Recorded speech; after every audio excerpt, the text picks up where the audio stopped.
Swagger, yeah, yeah. You know them be my brothers for real, yeah. OMB, nigga, yeah, yeah. I can't take no days off. I just gotta play off. Feel like I'm in the playoffs. Man, this shit gon' pay off. I swear this shit gon' pay off. Niggas watching while we take off. I can't take no. I'm doing my thing, they tell me that. Make it look easy, run up the stats. But the long, know I'm going for it. We been up, check the scoreboard. I can get you a play of some gas and I don't even blow it. I fucked your bitch, she happy and you don't even know it. We running that motion, man, it's do or die. Play with the fam, you're running some suicides. Running that coupe, that third person gon' barely fit inside. It feel like the playoffs, I'm getting my playoff. You see how I played off, nigga, I'm getting mine. I can't take no days off. I just gotta play off. Feel like I'm in the playoffs. Man, this shit gon' pay off. I swear this shit gon' pay off. Niggas watching while we take off. I can't take no days off. I just gotta play off. Feel like I'm in the playoffs. Man, this shit gon' pay off. I swear this shit gon' pay off. Niggas watching while we take off. Swag.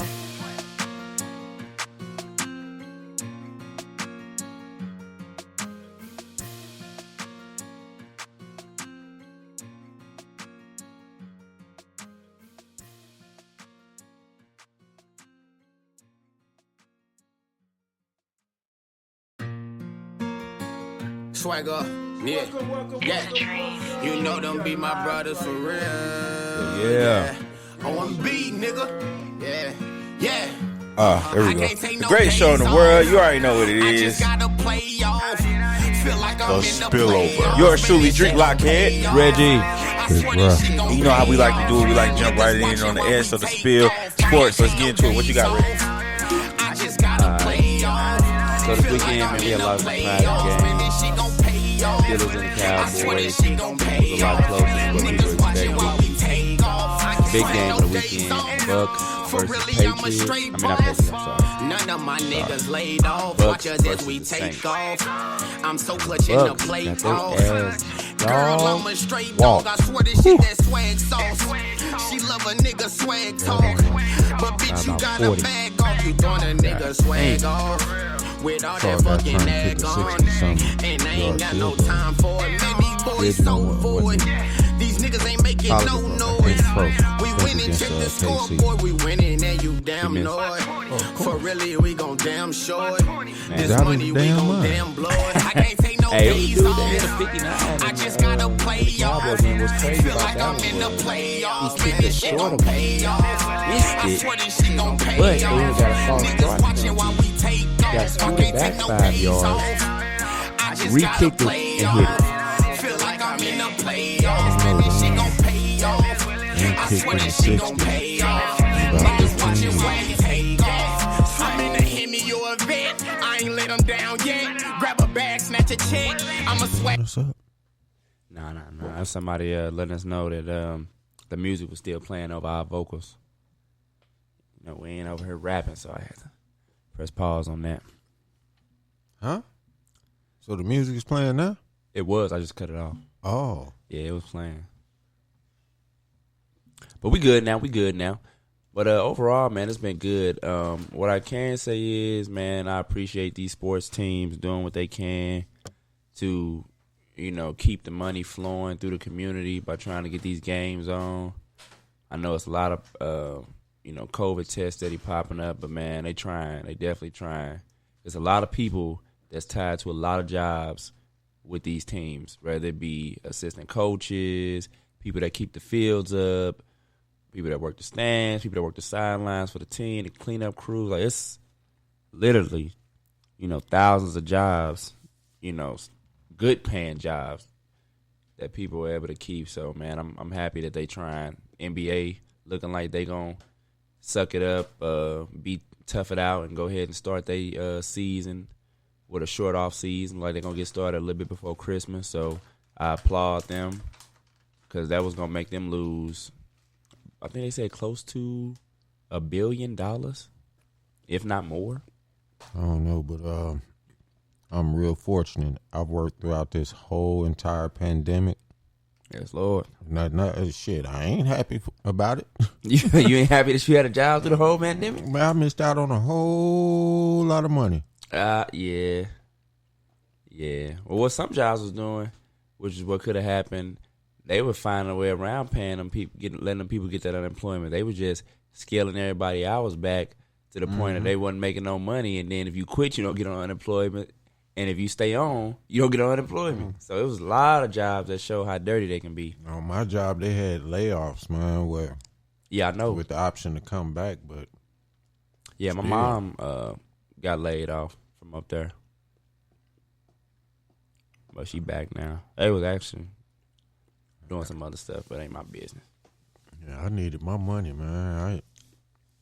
I was suffering. People was adding additions to their homes and shit. Oh man, some people, man, they was dipping into their retirement a little early. Like shit, we might not make it. Let's do what we've been dreaming of. Let's go on, make it happen. Looking like though we may be in for another shutdown is what they saying. There's a lot of rumors going around and Biden gonna keep to what he said and he gonna shut it down come January.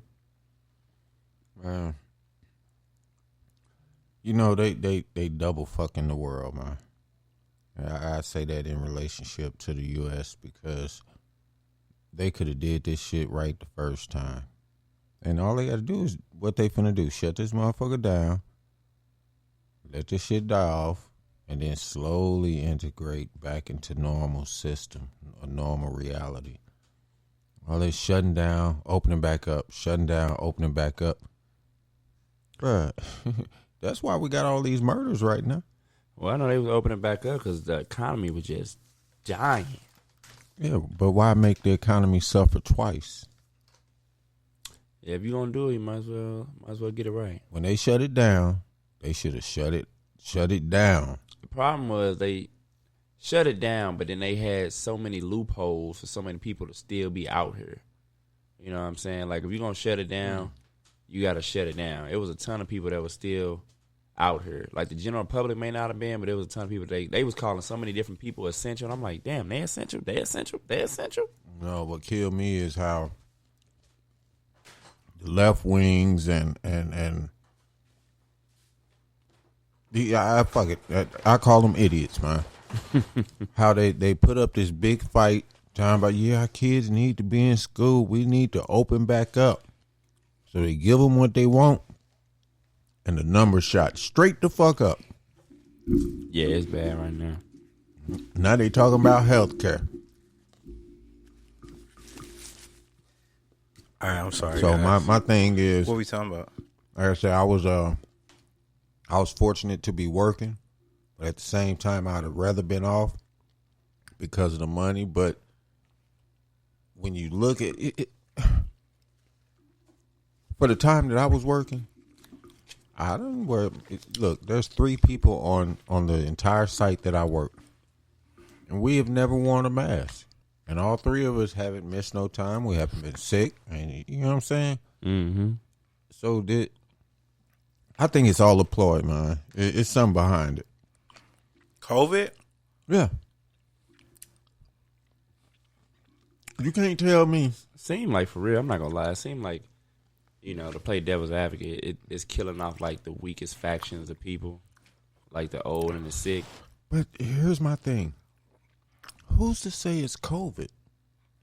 Once you're hospitalized, no one has contact with you. You see what I'm saying? Yeah, that's a good point. We don't know what the hell they doing in there.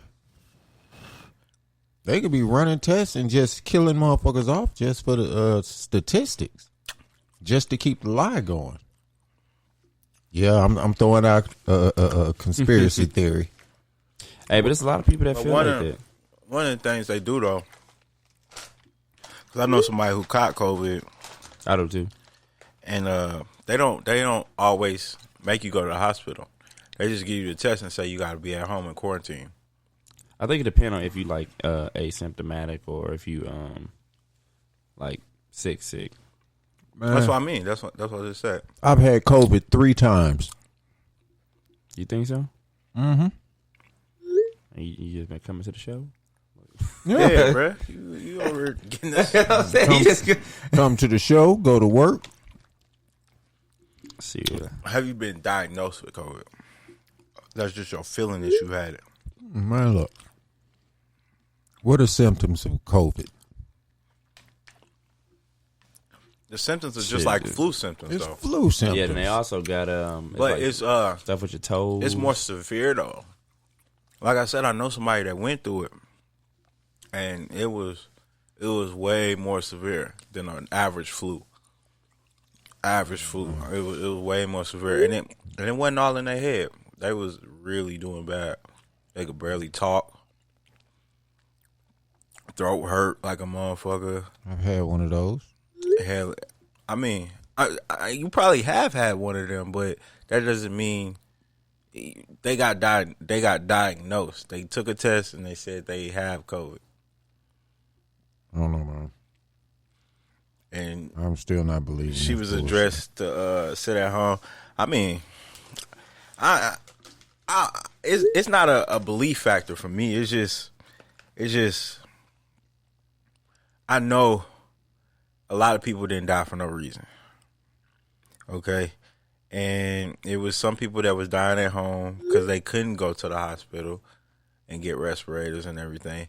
But like I said, diseases and viruses, they've been hurting human beings since the beginning of time.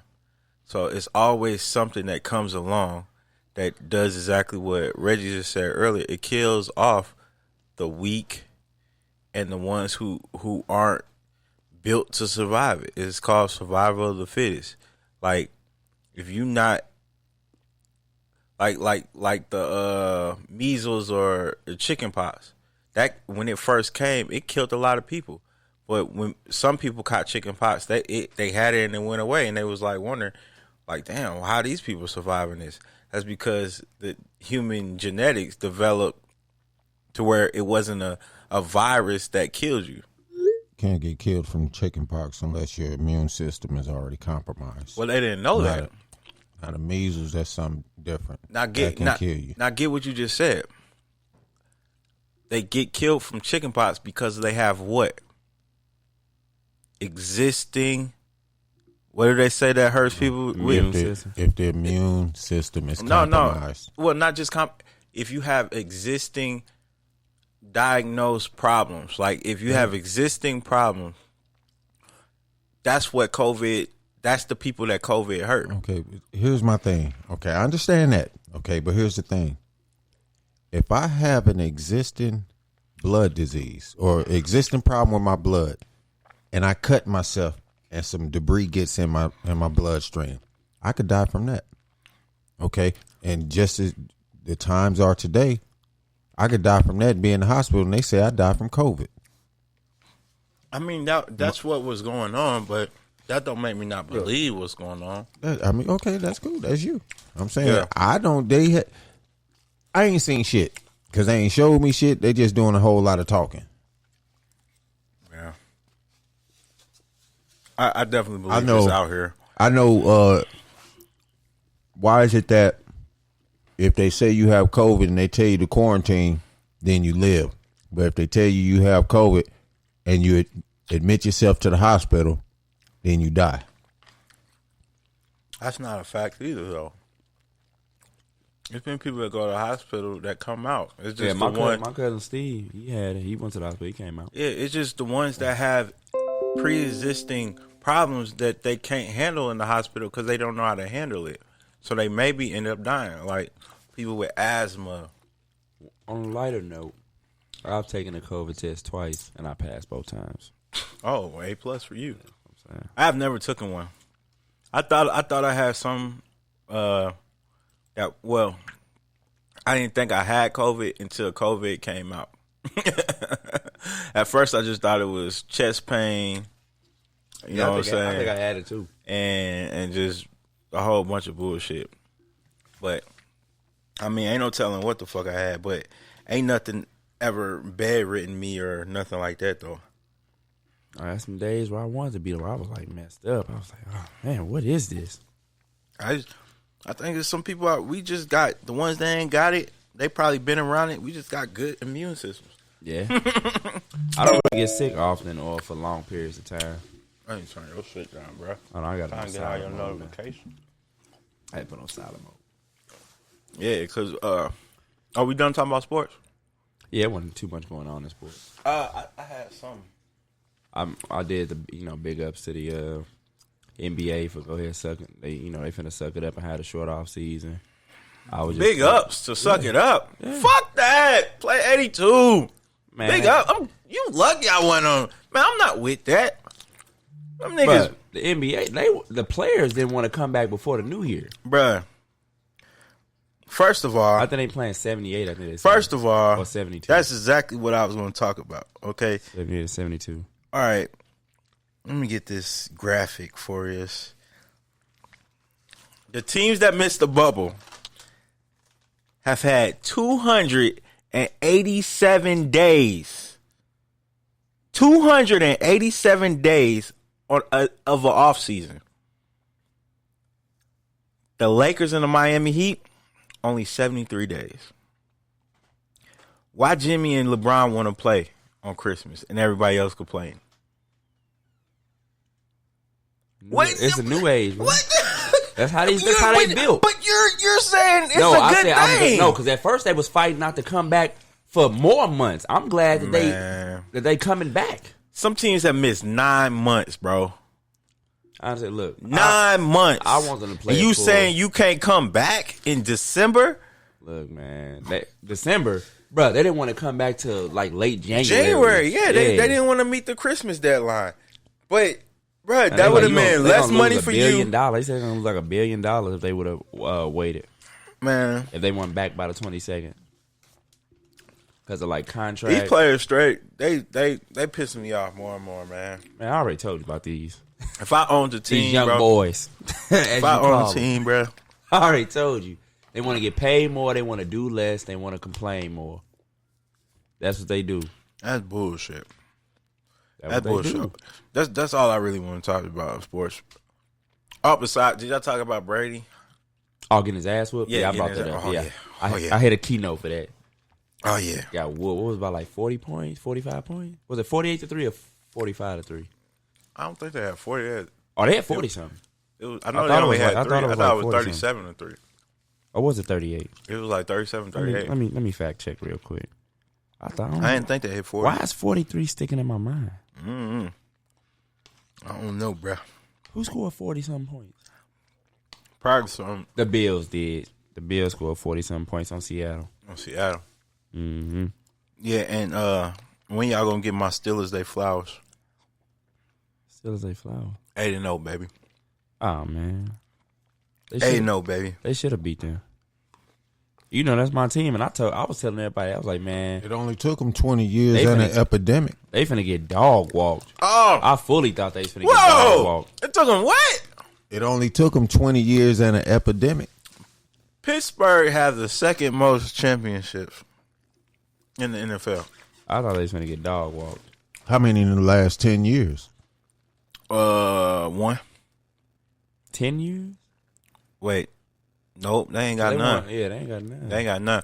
But I also want to talk. Ain't two other many teams. Patriots been the only one.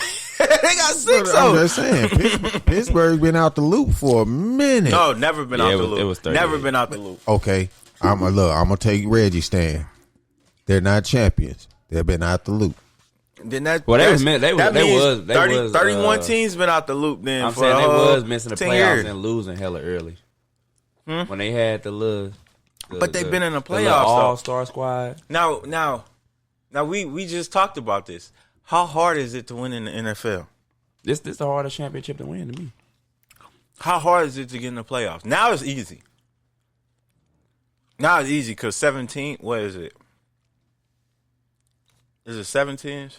Yes. 7 teams? I think it's 3 wild cards now. 3 wild? Yes, they added an extra slot, so it's a little bit easier now. But hold on. See, you also gotta, because don't just say how hard it is to get in the playoffs. When you got a great quarterback, it's not hard. Typically, great quarterbacks almost never miss the playoffs. They might not win consistently in the playoffs, but they rarely ever miss the playoffs. When you're considered a great quarterback, and Big Ben is a multi-championship quarterback, ain't no oh man, it's hard. I shouldn't get to the playoff. Your expectation. Explain your boy then that took that L this Brady weekend. ain't gonna miss. Breeze better not miss, or it's a problem. How many championships he got? Who? Ben? Ben. Only got 3? Is it 2? I remember the Jerome Bettis one. I remember He only got 2. 2. They lost. Yeah, they lost the other one. Yeah. But yeah, still he a multi-champion, and he's Mike gonna go Tomlin down as an all-time great quarterback. Mike Tomlin. with an all-time great coach. Say it again. Mike Tomlin done catapult himself into an all-time great coach. But that's what I'm finna get on you about, because you said he was a trash coach. No, I didn't. Yes, you did. I said it may be they need to get rid of him. I said it may be time for them to get rid of him because you had all Why? that talent and Why? you won championship contending. Why? You had an all-pro. You had an all-pro running back, all-pro wide receiver, all-pro quarterback. He had 14 multiple Pro Bowlers on 14 defense. winning seasons. This is his 14th I understand, winning but he season, kept bro. disappointing in the playoff. You know who else on that list? Do you know who he just tied on that list? Yeah. Who he just tied on that list? Who? To get to the spot he in. Marty Schottenheimer, another dude that would For the get Bill? fired. Marty Schottenheimer, he with Bills, Chargers. Another dude that would get fired because he would have a really good regular season and come up short in the playoffs. But he ain't never won. Who? Marty Schottenheimer? Mm-hmm. Yeah, but when Mike Tomlin did. he won right after Bill Cowher left. It don't matter. Who had just won? That was all his team. No. See. Oh man. See. See, You see how you do that? You see how you do that? I don't though? like that. I don't like that because that's just like when John Gruden won with Tony Dungy team. Like No. when you No, take no, over somebody's no. squad and win, that's not you. When somebody else do all the Oh, my leg work, God! putting together the squad. Hey, mark this. Mark what he just together the said. squad. Mark what he just said, because I'm finna kill him. Mark what he just said. Don't bring up Mark Jackson. Yes, that's what I'm He finna didn't bring put together up. that squad. Get out of here. He didn't put together that squad. He didn't draft nobody on that damn team. Bro. Don Nelson drafted them Who did- players. Oh, now it's the GM. No, he was the coach. Now Don it's Nelson them. was the coach. Now it's them. The coach. He Now was it's the somebody. coach and Who was the GM. coach before Kirk? Mark Jackson. So why is you Both give of them got handed a team full of talent. No, Both bro. of them did. No, bro. They was not winning until Mark Jackson got there. They was not winning. They did not have a winning season until Mark Jackson got there. Yes, they did. No, they did not. Do you know With who was Monte there? Ellis, no, they did not. Brian Davis and all them. That's when they beat the Mavericks when they was the number 1 seed. Bro, they did not have a winning season, bro. Yes, they did. They beat Dallas in the playoffs. Who was the number 1 seed? Winning. The I believe Warriors. That was not Mark Jackson. That was that was 3 Before years, Mark Jackson. 3 or 4 years removed before Mark got there. It wasn't that. It wasn't that. Yes, long. it was. Mark was back there back in what 12? Bro, That was back in what 12? Dirk went to the championship. Hypocrisy, man. Dirk went to the championship in 2006. Oh my God. He was the number 1 seed in what? It was either 7 or 8. So that's about 7 or 8. So why Mark you get, Jackson came in like 10. Who did Kerr draft off the team? Who did Kerr draft? Yeah, Neither one of them. I already said neither one of them. But you put Kerr on a pedestal, bro. No, I don't. You said Kerr. It's the reason Kerr changed scheme. the offense. No, Yes, he did change the offense. Everybody knows every coach changed their offense when they get there, and that's what they needed. So when Mike Tomlin got to the Pittsburgh Steelers his first year, he didn't do nothing. That team had already won. All right, we're done talking about it. Because the Warriors you had see won the hypocrisy. shit. No. The Warriors had won shit. You trying to take a team that had just won a championship You can't do that, and a team that made the playoffs and say, "Oh, it's equivalent taking over." It don't matter. It don't matter what you accomplish. If you're a good team, you're a good team, and he still kept the good team, right? You just said he still had a good team already. Who, Mark Jackson? No, Kerr. Yeah, he had a good team. But you giving him all props for the winning. It's just like Phil Jackson. Nah, bro. Phil Jackson came in and did what? Installed the triangle. I'm back on and what they do. I'm back they on won the championship. At first, I was starting to think you wasn't on you was on our side, Reggie. Bro, it's not about Mark Jackson. But now, bro. I'm not give credit it's where every black coach, bro. Every black coach, you be saying they either need to go or they really don't need to get credit for what they did. No, I don't. He ain't doing But you giving credit to the white coach. Who? Kerr. I give credit where credit is due. Oh my when God! Tony Dungy won his Super Bowl, he won his Super Bowl. He put together the squad and they won. Man. Mark Jackson ain't put together shit. I'm sorry. It doesn't matter because the team won after him. That has nothing to do with him. It's afterwards. If you ask any analyst, coach, player that was on that Mark Jackson team, they will tell you he changed that team. He changed the culture. He did. But they will not say that he's the reason they won the championship. Oh Nobody says that. Kerr said it. I can play the interview, bro. Kerr said he'd help lay a good foundation. No, Kerr said he laid the foundation. All I had to do was come there. He said that out of his own mouth. Okay, so people don't give people a lot of credit before them. People don't do that. Oh my God! But this is the problem I have. Since when do you this hear is the a coach problem I talk have. bad on another coach? This is the problem I have. Every time, time somebody you like says it bluntly out of their mouth, you try to say it means a whole different thing, and they're literally telling you, they painting it right there in front of you. But nah, it didn't mean that. He meant this. How the fuck it meant something else? If he telling you, NBA done said why Mark Jackson got fired, what Kerr changed, and what worked. He came in, they all said Mark Jackson offense was prehistoric. He was trying to run a 90s offense in a time where that shit was not going to work. That's not what Kerr said. It's not what Kerr said. Kerr said he didn't even. I didn't change the offense. All I had to do was motivate him. Okay, so why the hell they weren't playing like that before he got there, and they wasn't? I don't know. He said they was all. Look, he said they were already a great team. What the hell is great? They were already a great team, and he felt they were ready. They were coming of age, and they were molded to win. And all he had to do was be there. Okay. He giving a lot of credit to that dude, like everybody else does. Mark Jackson is a good coach. I'm not gonna say he's a great coach. Oh my God! Till I see him for more than a couple years. He jumped on to somebody. Phil Jackson wasn't shit. He just sat on the bench. I ain't see him coach the team. Phil Jackson wasn't as great of a coach as people try to make him out to be. The triangle. The only reason they try to call him a great coach. The triangle wasn't nothing. The only reason the triangle was innovative at that time. The only reason they called Phil Jackson a great coach is to try to diminish what Michael Jordan and Kobe did and say, "Oh, you had a great coach. Everybody don't have a chance to have a great coach." That whole offense was designed around one key player. That's all the triangle is. It's designed around one key player. The post man is an outlet. The top man is an outlet. Yeah, a lot of cutting, a lot of movement. But all that cutting and movement is distraction for one player. Nobody ever caught on to that. Well, when he sat on the bench, they were still getting buckets. But here's my point. This is the only point I'm making. I said all that being sarcastic, most of it being true, but anybody can say Phil Jackson wasn't a great coach, but he was. He took a team, implemented a plan, and motivated them enough to where they can execute it to their utmost abilities. That's his best thing, motivation. Okay, so that could be any coach. It doesn't take the playbook that you implement to the team.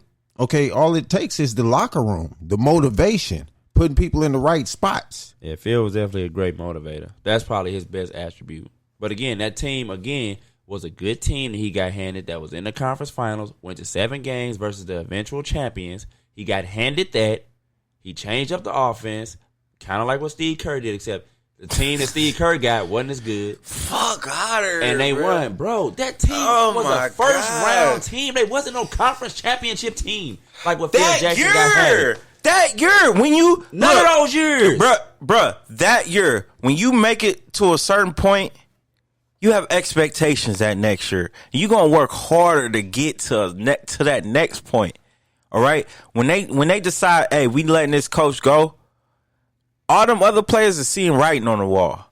They're like, damn, if they can get rid of Mark, they might get rid of us. It turns up the locker room. Why are you saying that like Mark was like this dude that had all this clout? I'm not saying that. I'm not saying get rid of him. He was I'm not saying. I'm not saying it. I understand what you're saying. I'm not saying it. He was the head coach, though. You're going to naturally latch on to your coach. This is your coach. And he was, not only that, he was a player's coach. Okay? Kerr is too. But black boys respect black boys. That's just how it is sometimes. Like, it may take a while for you to respect Kerr. Okay? Because it may be some differences of how you came up. And that's what Kerr was, I got mine, but yeah, I hear it. But Kerr said from the jump, though, in that interview, man, I'm going to go to the interview at about an hour because I got to let you hear this interview, and it's going to make you change the way you think about Mark Jackson. I don't think nothing bad about Mark Jackson. Oh, well, what I you think about what Kerr did to that year? I think he getting a lot of credit. Kerr literally said in that interview that ring was really Mark Jackson's. Now the rings after that, yeah, that was more of my implementing. But that year, I did not have to do nothing. I just sat there and let them play. He said this out of his mouth, bro. But you fail to believe that. Okay. I mean, I can't argue. You can't argue with Steve Kerr. That's what you want to believe, man. No, I believe the man. I got $20 say, even if I listen to Kerr say that right now, that ain't gonna change his opinion. No, it's not gonna. He's gonna say he meant this. That's what Reggie does. Yes, you are. Yes, you are, Reggie. You gonna be like, nah. What he meant to say was, that is your track record. He gonna say what he meant to say was that he let Mark Jackson ways go through the line, but then I changed it a little bit. Right there. That's what he was finna say. Bro, I know what you gonna say. That wasn't what I was gonna say. Man, why you can't get credit to Mark Jackson, man? Stop arguing about fucking Mark Why can't Jackson. you get credit to Mark Jackson? Give him credit for what? What the fuck did he do that he deserve credit for? Changing that team around. That's what I'm saying. Like, what did he do? He did everything. No, he did. He set the foundation. Without the foundation, foundation, never seen a your coach, house will fall. I've never seen a coach that was somewhere for 3 years somehow get the credit for when they become a champion later on. Because everybody know what really happened. Everybody know what happened. No, everybody know the back of the scenes. Man, what transpired. They know they was a horrible team his first year. The second year, they was a decent team. They went a little further than people expected. The next year that Mark Jackson was there, they were a worse team. They won a couple more games, but they were worse in the playoffs. And then he got let go. He got let go because management had issues with his religious beliefs and his stances on a few things. And they didn't like the offense that he ran. So they brought in Steve Kerr, who at the time was an understudy of Mike D'Antoni, who was looked at that time back then as an offensive genius. They brought him in, having that tutelage plus his tutelage under Phil Jackson. Said, we want you to come in, implement a better offense for these players. They made a few trades. They started a few cats. What scene was you in the front? Hold on. I heard everything you were saying, but there's only one thing that kept echoing in my head. His religious standing. What did that have to do? He is a staunch Christian, Mark Jackson. Okay? He used to have like prayer service in the locker room. He was like real heavy implementing his Christian beliefs and values onto the team. They felt like you shouldn't like. Where'd you read that at? Read it. Where'd you? Who said that? I'm not even finna read it. I'm gonna play.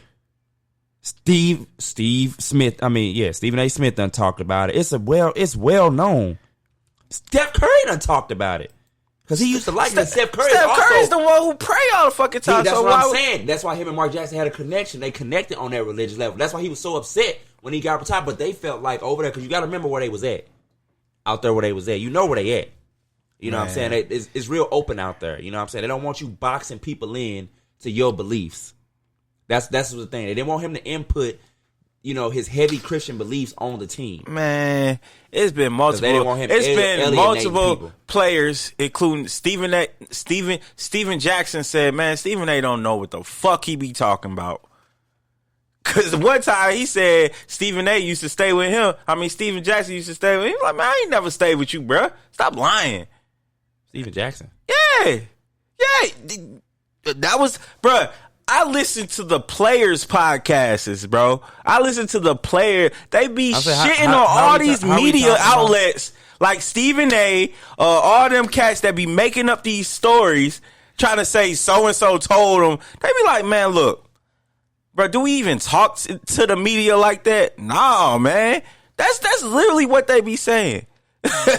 Like, for real, man. I don't believe everything the media say. Because what are they looking for? When they're talking statistics and the plays of what game happened, I can listen to that as facts. But when they start talking about personal lives and they just trying to get a story. Yeah, they looking for that's all it is. They take whatever they person say for face value, and then they flip it and say, well, he said this, so what he meant to say was. That's what the shit they be. That's the age we live in, man. Yeah. I ain't mad at it, you know. You can't be mad at it because that's what sell. That's what sell they whatever they doing. That's what get their views. That's what get their stuff. So they need them top stories to give clickbait like that. Well, I don't know about none of that shit, but I do know Andre Iguodala said that Mark Jackson was also blackballed over his religious belief.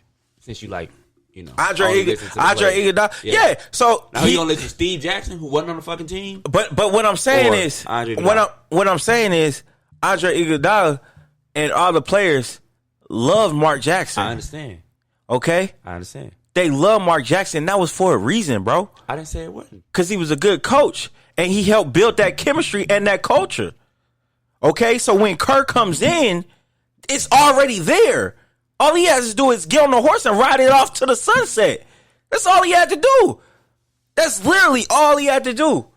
They all were saying they were upset because he left. I know they did. They liked Mark Jackson. I understand. They liked Mark Jackson as a person. They liked him as a guy.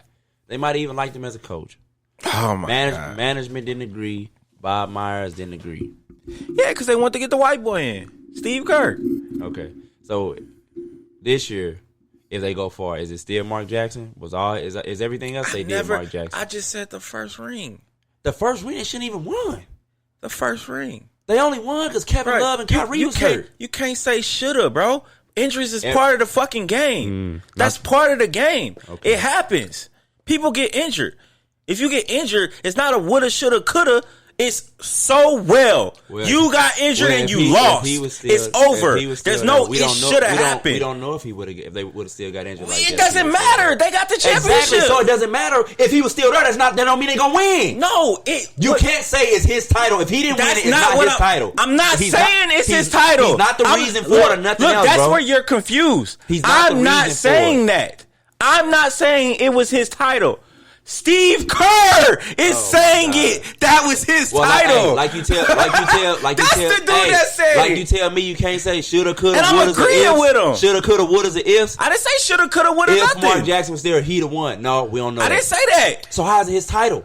Because the coach that it doesn't matter if he wasn't there coaching the team. It's not his title. The coach that coaches the team is his title.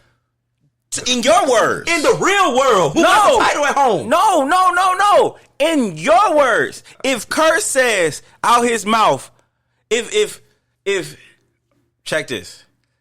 If I go and find a bag of money that an old lady just had and dropped. You make it too complex. Keep it simple. If I make it big in broadcasting because of this show, and I get all my props to you. Yeah. That's good. That's exactly what I'm saying. If my success goes to him. I didn't make it big. It's due to him. He made it big. Not me.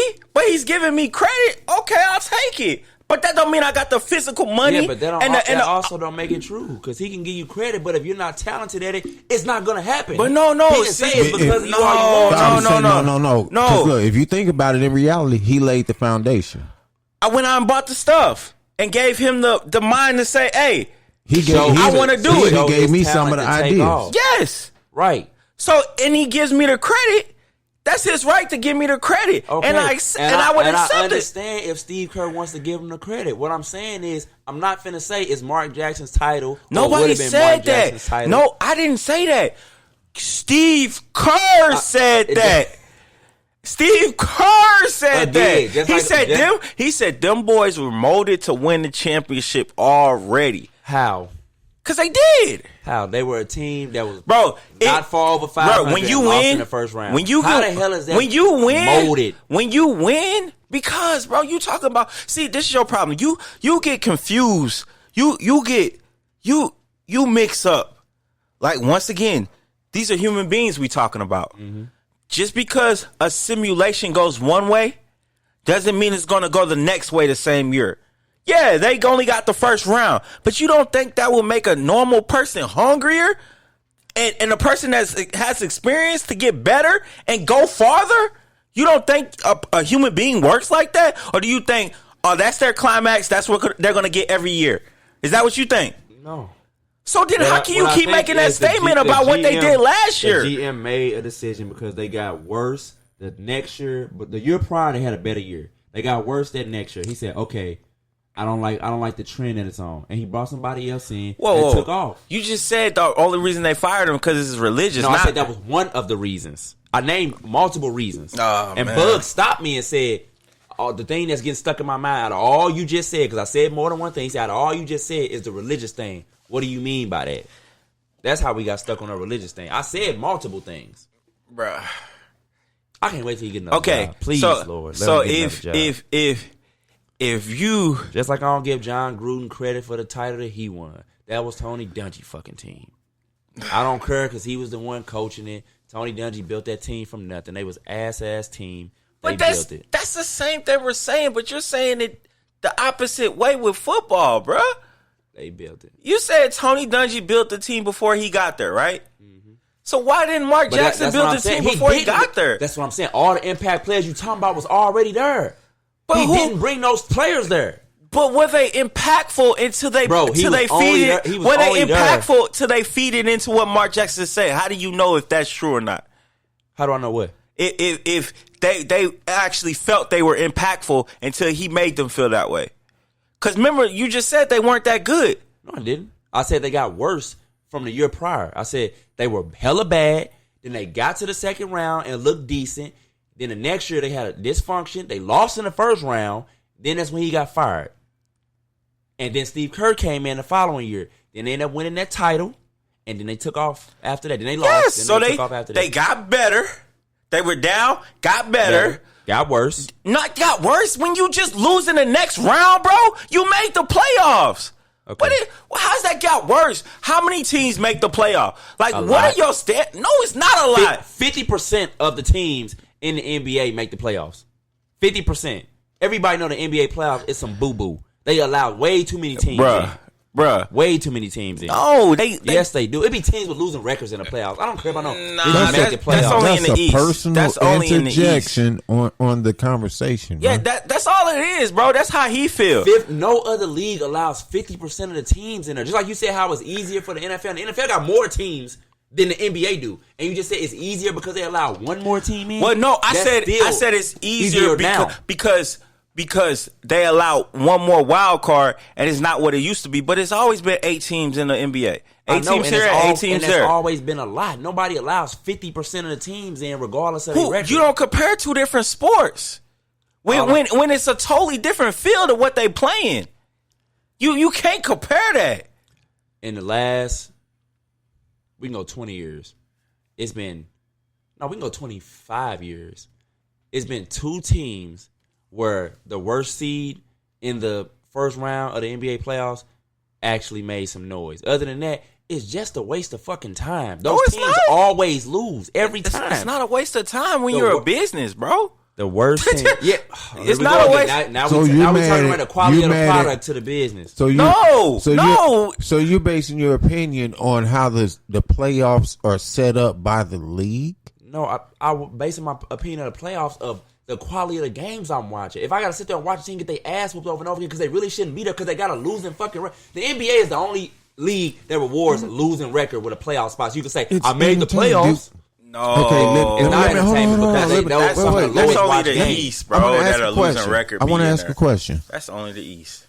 Were you old enough to watch basketball when the rounds were actually 5 games? Yep. Not watch it, but I know what you're talking about. Yes, when they were 5 games. Yeah. Okay. Now, in your argument, even the 5 games is too long. Okay. No, I believe in series. Well, it's only 2 more games, but you know what I'm saying. That's neither here nor there. The 7 games you can say that's long, but I believe in series. My point is this: how can you be mad over the adjustments the league made to generate profit?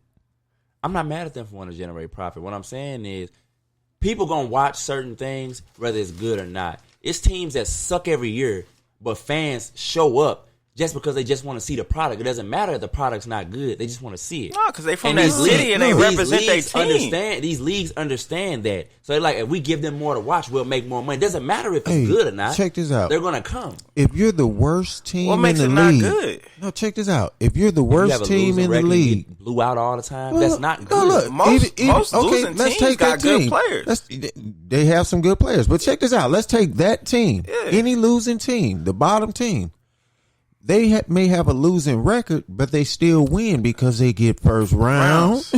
they get more money for the you know what I'm saying? All that other bullshit that come with it. I understand what you're saying from a financial my point aspect. but look, this is my point. There is no win or lose. It's all about generate profit. Yeah, a team gets to say we're the champions because they worked hard.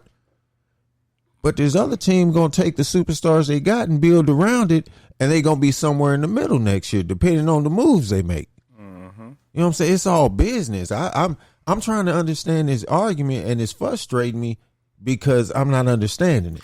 Well, because I see it all as a business. The whole point of the whole point of the discussion is he believes Mark Jackson had no credit for their championship. I understand that. No, what I was saying to you was just then about the playoffs. You steady say, "Oh, they made the playoffs. That mean that they're good." No, it doesn't. Yes, it does. It's bad teams that make the playoffs. Yes, it does. Just because you're the last 16 team doesn't mean you're not better than the other 16. Bro, it's more teams in the league. Players in the league and teams in the league that have been saying they need to change the format and stop just allowing so many from this conference and that conference. That's the West. That's the West because they always have the winning record. Check this out. They won 16 out the league. See, yeah, that's how it should be.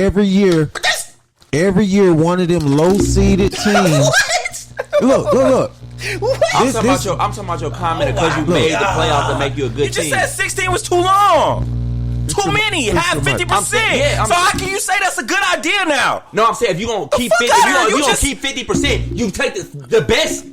Oh, my God. Not 50% from each conference like what they got now. Every year, there's a low-seeded team that ends up knocking out a high-seeded. No, it's not. Oh, wow. No, it's not.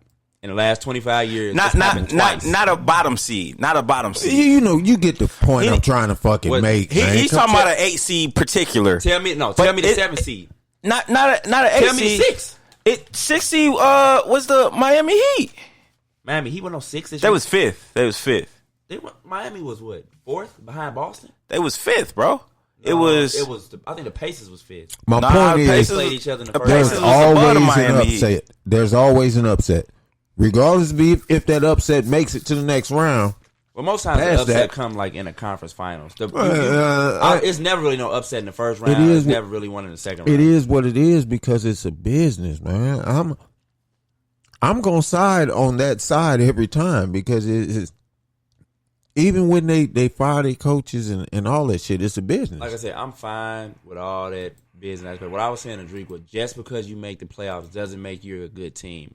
I said they allowed too many teams from both sides to get in. If you're a team, all right, that didn't make the playoffs the previous year, but then you make it the next year, that's a good thing.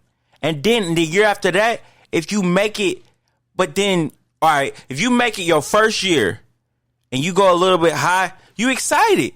And then coming off a year where you didn't make it. And then the second year, you make it again. But you don't go as far as you want. That's still a good thing. What's the criteria for making it? Because like you just said, whether you're in the East or the West is different. It doesn't. You can have a losing ass record, not make it 1 year in the East. This is the part that killed this specific argument. This is the part that killed it. Bro, the Warriors are in the West, the hardest division anyway. So when they make it 1 year and then they make it again, that's a good thing in the West. That's a great thing because most of the teams are winning percentages. So there's nothing to complain about when you make it both years in a row. What's to complain about when you make it in the top conference? What's to complain about? Bro, I'm not complaining. You just say he ain't do shit and he did bad, but he made it again. Why they fired him. They fired him because he had a worse year the third year than he did the second year. They didn't like the direction the team was going. I'm not saying what they did was fire. I just That's all I said. That's how we got on this. That's what I said. You said why would they fire him? If he made the playoffs, that's still a good thing. I said they fired him because he had a worse year. See, you're trying to get back to that. He did the year before. When I said making the playoffs is a good thing, you said no, it's not because it's 7 teams. I'm thinking about both sides. You didn't say just the West. but you just the Warriors are on the West. What you tell me? Stop. No. What you tell me? Stop generalizing. That's not generalizing. Who are we talking about?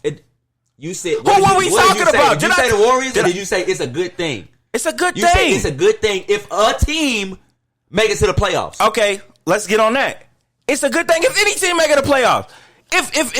Bro, even if I'm on the East, 10th and 11th seed in the West, that could have been like the 6th seed in the East, bro. Hey, that's and sorry, and they're in. Sorry, that's not and they're not a better team than them. That's not the conference they in. That's how it's always been. That's not the conference that they in. It's been like that since Jordan days.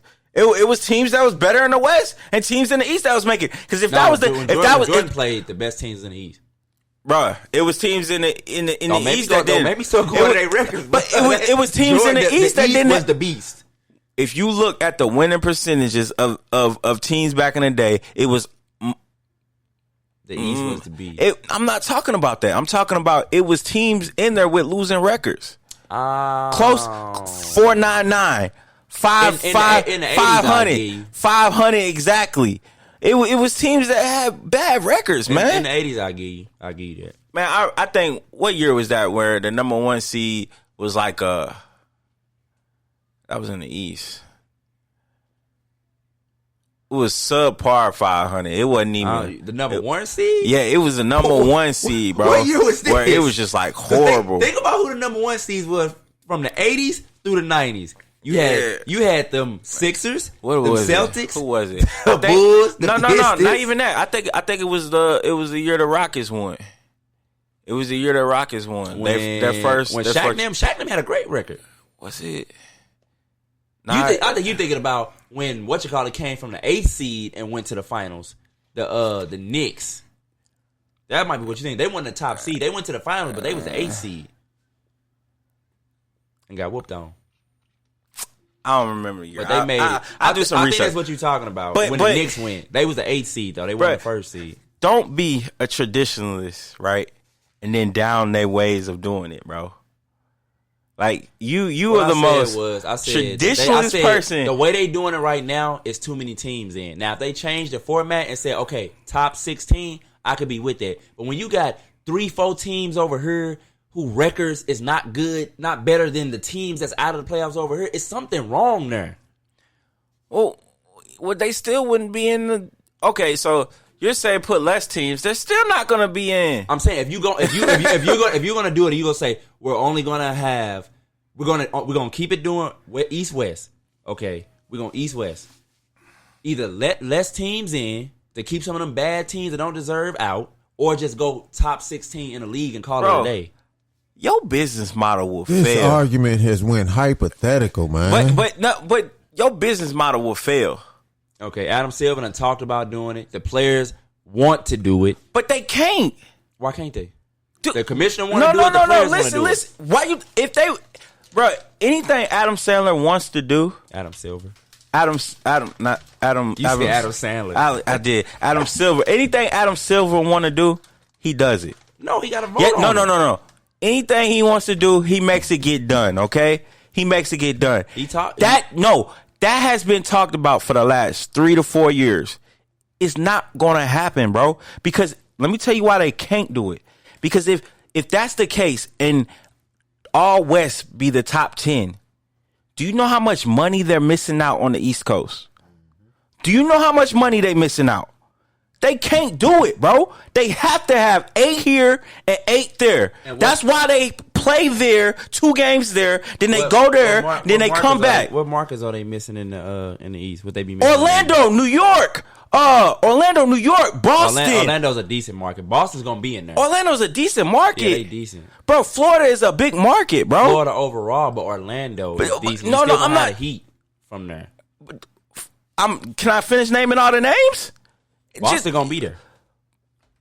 How do you know that? They would have been there no matter which side they was on this year. And last year, and the year before then. You see how you judge stuff? But what if they don't make it, bro? I'm not talking about previous years because it can't. Make it. They don't say, "Hey, let's go back in time and then let's switch it to 16." No, it's a future thing. The Knicks don't never be in there. That's the biggest market there is.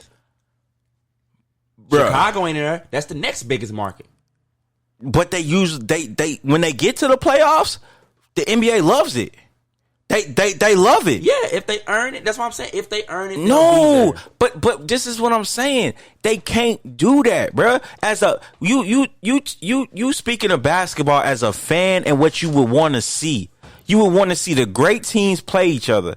As a business aspect, it will not work. It will kill the market. It will kill we have it. To see something. What they've been doing teams the last and 3 years. owners The last 3 years. They'll be pissed. Okay, well, they're gonna have to do something because the last 3 years and counting, the ratings have gone down every year. That's because hey, I say you write a letter to the commission.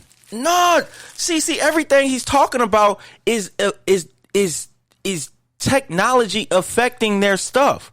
Okay, with basketball has turned to a highlighted watch thing. What's the first thing? You don't even have to watch the game. All you got to do is go on YouTube and it shows every highlighted point. People don't even tune into the full games no more. They stream. They watch. The cable. Man, the cable. They take polls on this stuff all the time. Bro, they do. College ain't like that. College ratings is the shit. Bro, I'm telling you, man. Because people like their product better. They feel like that it's a tougher game.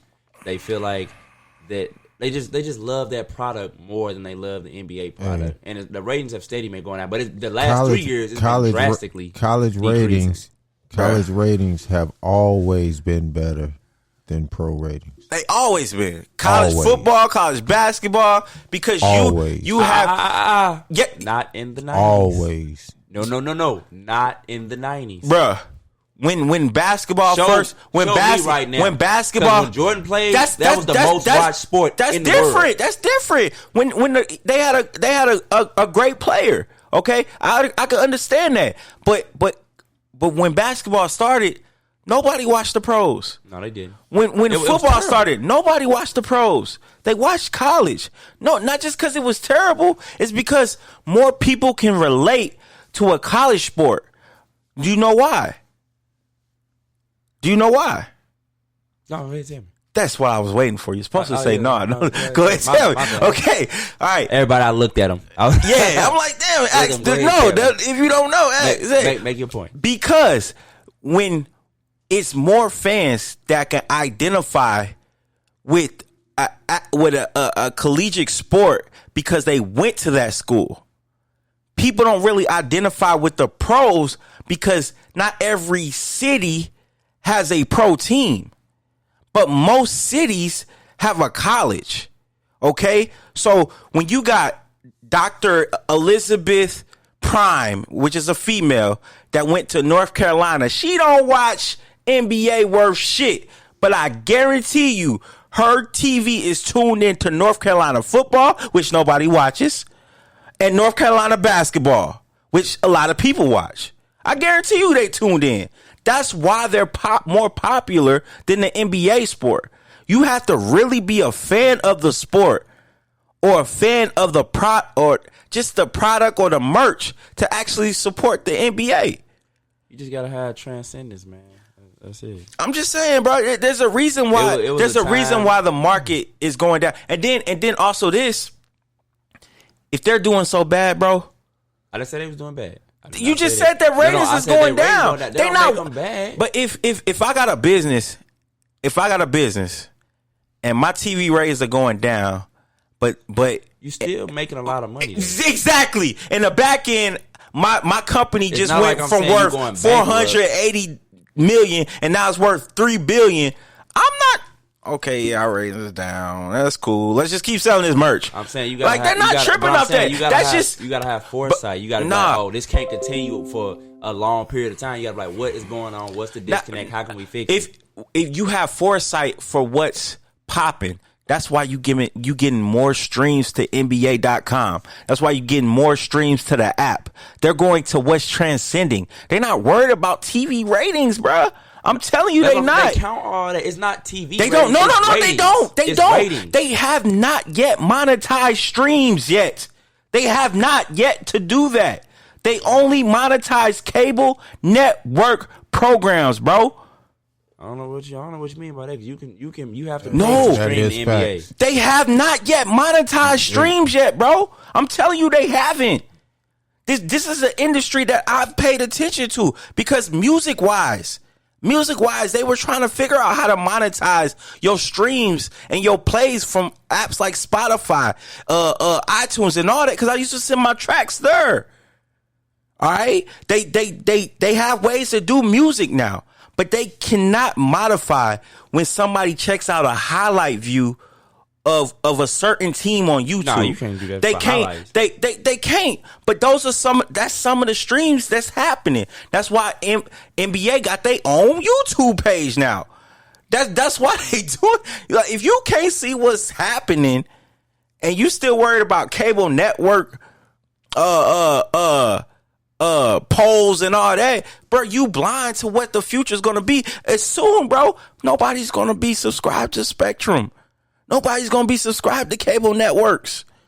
They're not even gonna worry about them. It's gonna happen soon, and NBA is gonna have multiple of his own channels, their own streaming system. I guarantee you, soon. Because right now, where do billions of the dollars of the NBA come from? TV networks, right? I was how much lawyer it might come from. Do you know why the networks pay so much? Because they think people want to watch it. No, they know people want to watch it. They wouldn't. Then they don't know how to do business either. No, they think people want to watch it. No, they don't. If they thought people want to watch it, they wouldn't pay for it. They wouldn't. So it's not a thought. They know they have a market. They've been having it. Like I said, it was a time when that was the highest rated thing on TV. When you feel like you got the golden goose, you gonna stick it out. They feel like it's just a rough patch.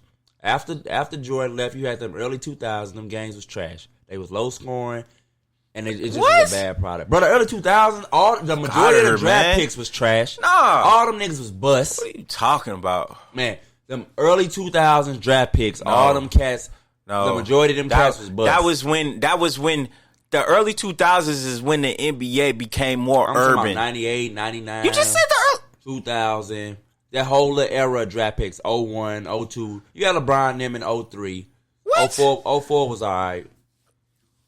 All right, let's move on, man. Because you don't know what you talk about, bro. That was the year, 2 years prior to that is when he was even more popping. And then 01 when he won an MVP. Ooh.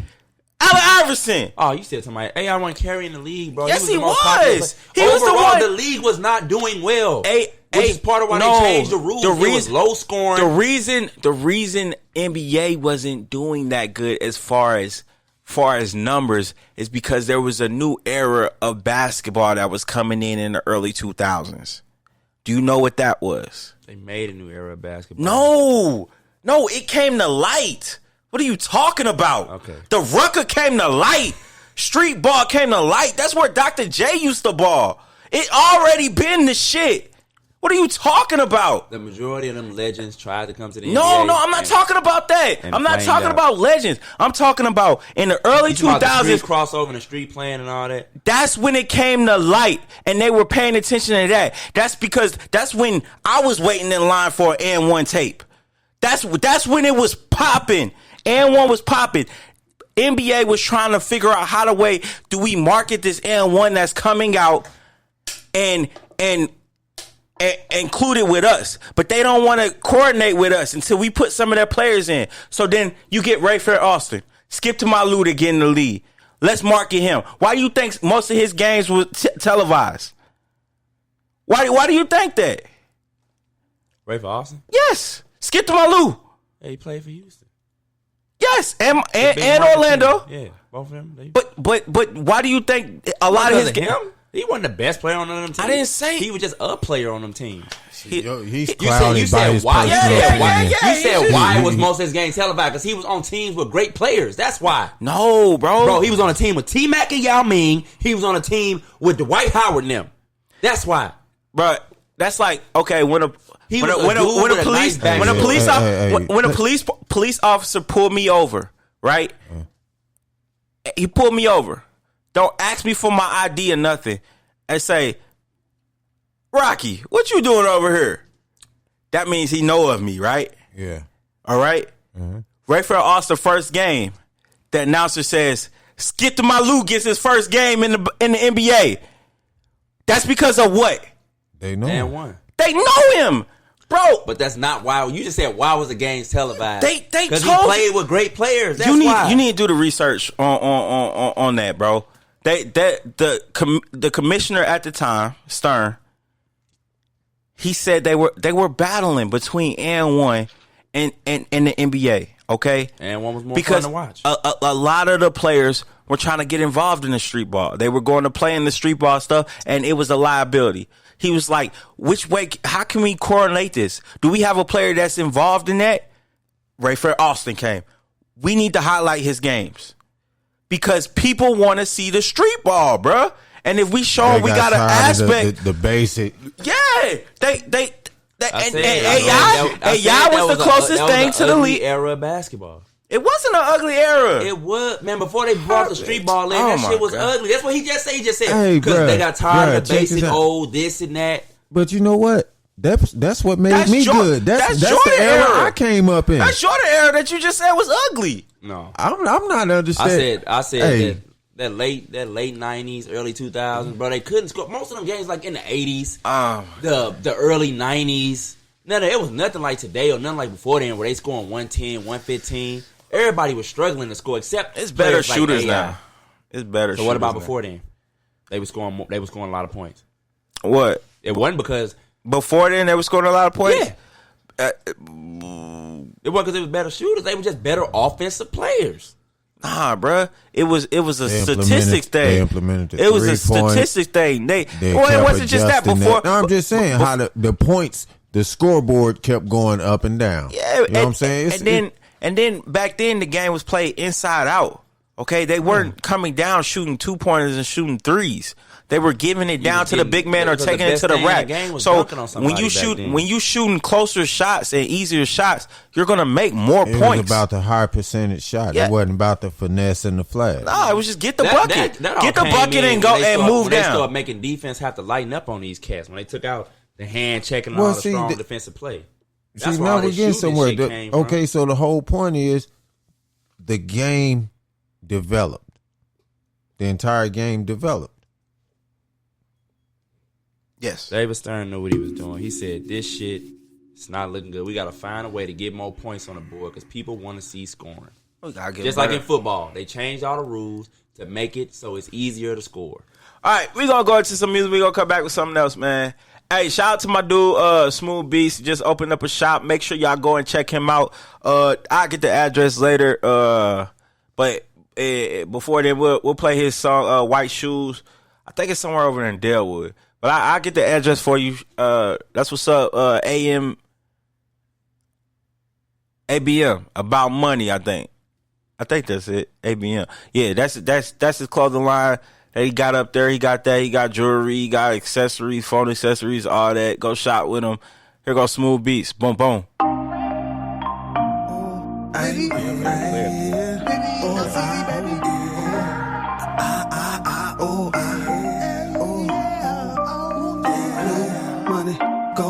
Drink, black coffin, spin it all in the streets. Red attitude, white shoes on my feet. Red attitude, white shoes on my feet. Blue money, gold, drink, black coffin, spin it all in the streets. Red attitude, white shoes on my feet. Red attitude, white shoes on my feet. Orange logo, world going loco. Life is like a whirlwind, up and down like pogo.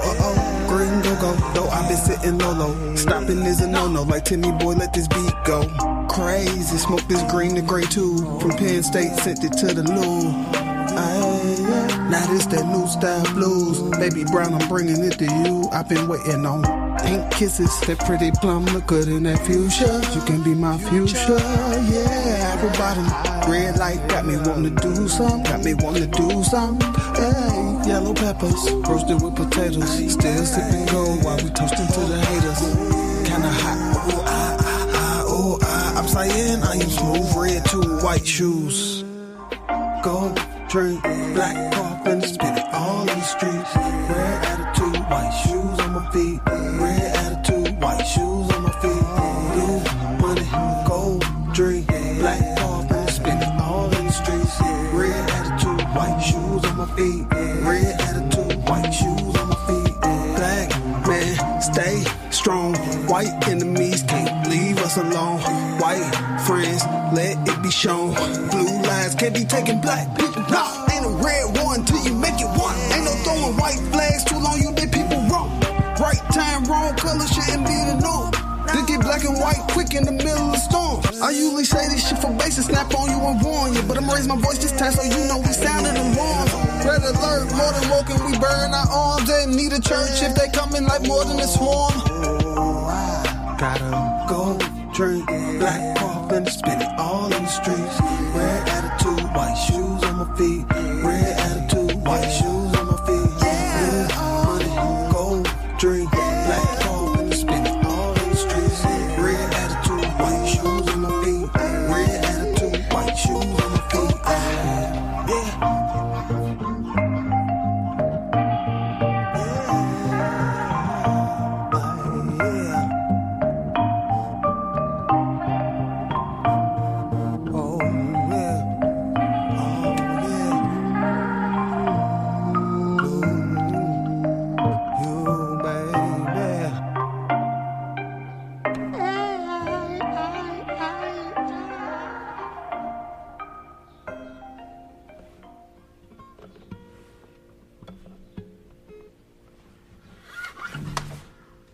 All right, we back. All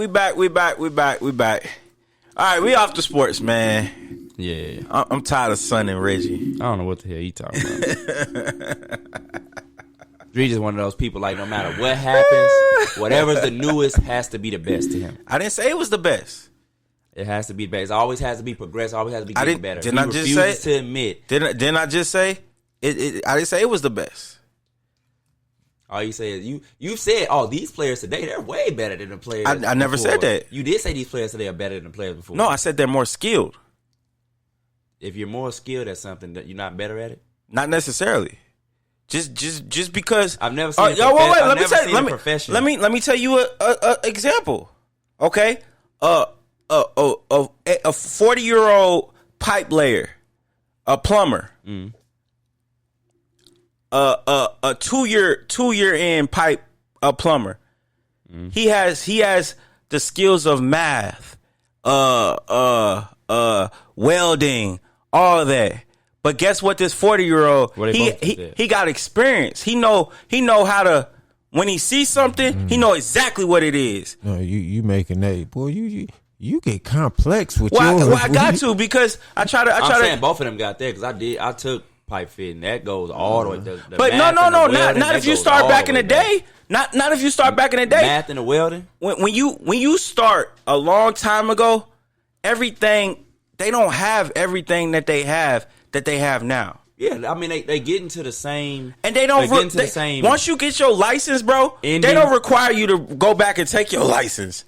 Because they just got some new way of doing something. That's what I'm saying. But they get into the same ending. They just change the way they get there. Like, yeah, it's newer pieces of equipment that can help you get to the same spots. No. What I'm saying is, the old man ain't gonna know how to work the graphic calculator or the computer. That takes another skill. If we doing the same job and I knock it out an hour earlier than you, does that mean I'm better at it than you? They both of them got the same quality. Same too. No, look. See, you trying to lean it in your direction. Here's the question. No. I'm giving the question. If me and you are doing the same job, we have all the exact same tools, and I finish 1 hour before you, does that mean I'm better at the job than you? If it's the same quality, yes, it does mean that. Now, if your shit is trash, they're gonna say you rushed it. and it's crap. No. If I finish an hour before you, that means I know techniques that made it a little easier for me to get through the processes to finish the job. You did it more efficiently that means than I did. I know more things technically in finishing that job. Okay, not that I'm better. I just know more techniques. Okay, the same in the NBA. Back then, they taught you what your position entailed. Like, a postman, yeah. He learned postman moves. I mean, you can even go way back when they weren't expected to dribble. All they did was pass. Yeah, that's it. All they did was pass the ball. If you dribbled, it was to get out of a situation, and it was a one bounce deal. But that don't make them not good. That don't make them not good. But today's game, they're way more skilled. They have more skills. That's way all more it is. skills. That don't mean like. Now this is one that hurts me to death. Okay, that's what I said. I don't like when you say more. They have different skills. No, they got more. No, they have more. They have more. Okay, this hurts me very much. AI is my favorite player. Okay, but I can say the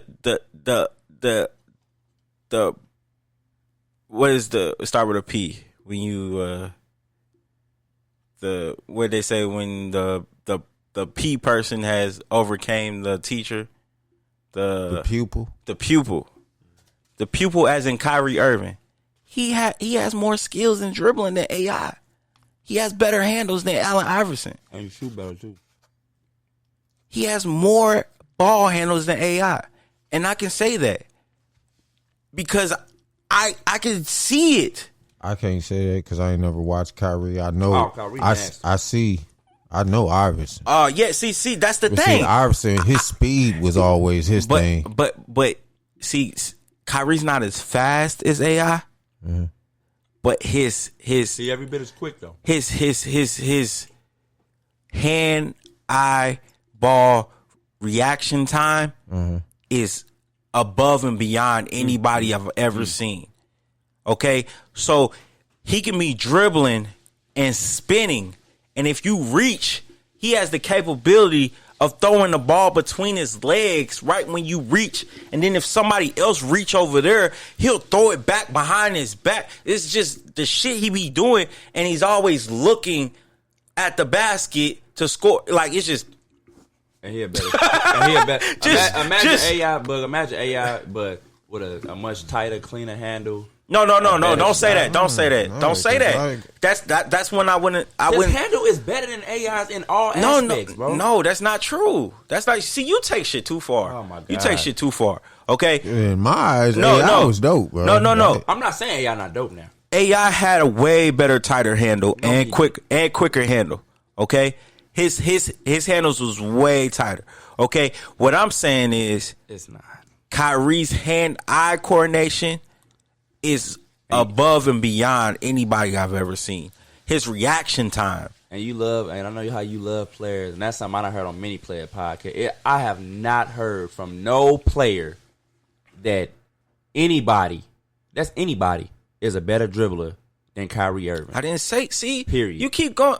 I say he's better generalizing at dribbling, period. You just said his crossover is better and more complex. No, it's not. AI has never done none of the stuff you seeing Kyrie do. That's not a crossover. You see, you're jumping around things and bringing it together. You're going to the basic, simplest crossover. There's combination. No. When you say crossover, I'm talking about the move you use to get past the player. Exactly.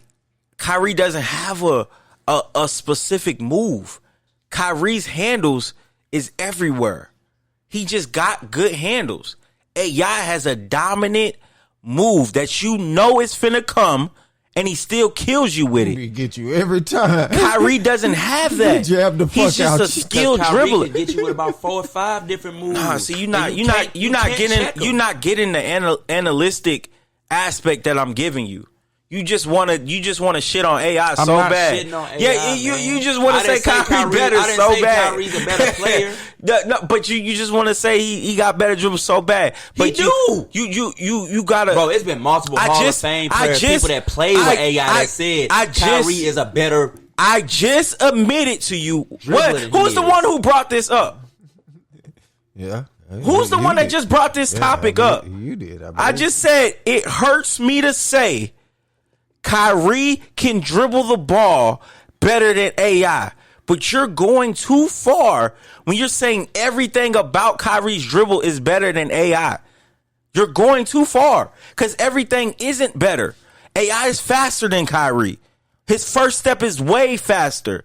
When he hits his crossover, his first step is his blow by speed is way faster. Kyrie is more creative. That's why he goes by you. He doesn't have that blow by speed AI had. That's why AI excelled in nigga was multiple just sports. quick. Yeah, he's Kyrie never excelled in multiple sports. I don't know if Kyrie ever played any other sport. But I don't see. I don't care. He never excelled in other sports. It's the pudding is there. It's But proof you're is there. saying it like he's no. incapable. I don't know. It's Exactly. there, but it's there though. The evidence for AI is there, and so far, Kyrie's is there. He's never played any other sport, so I can't say shit. But I can say he's not better a multi-sport than AI because AI has the proof. I didn't say that he was better at multi-sport. I said But- he's better at dribbling than AI is what I said. I said his crossover is better than AI's.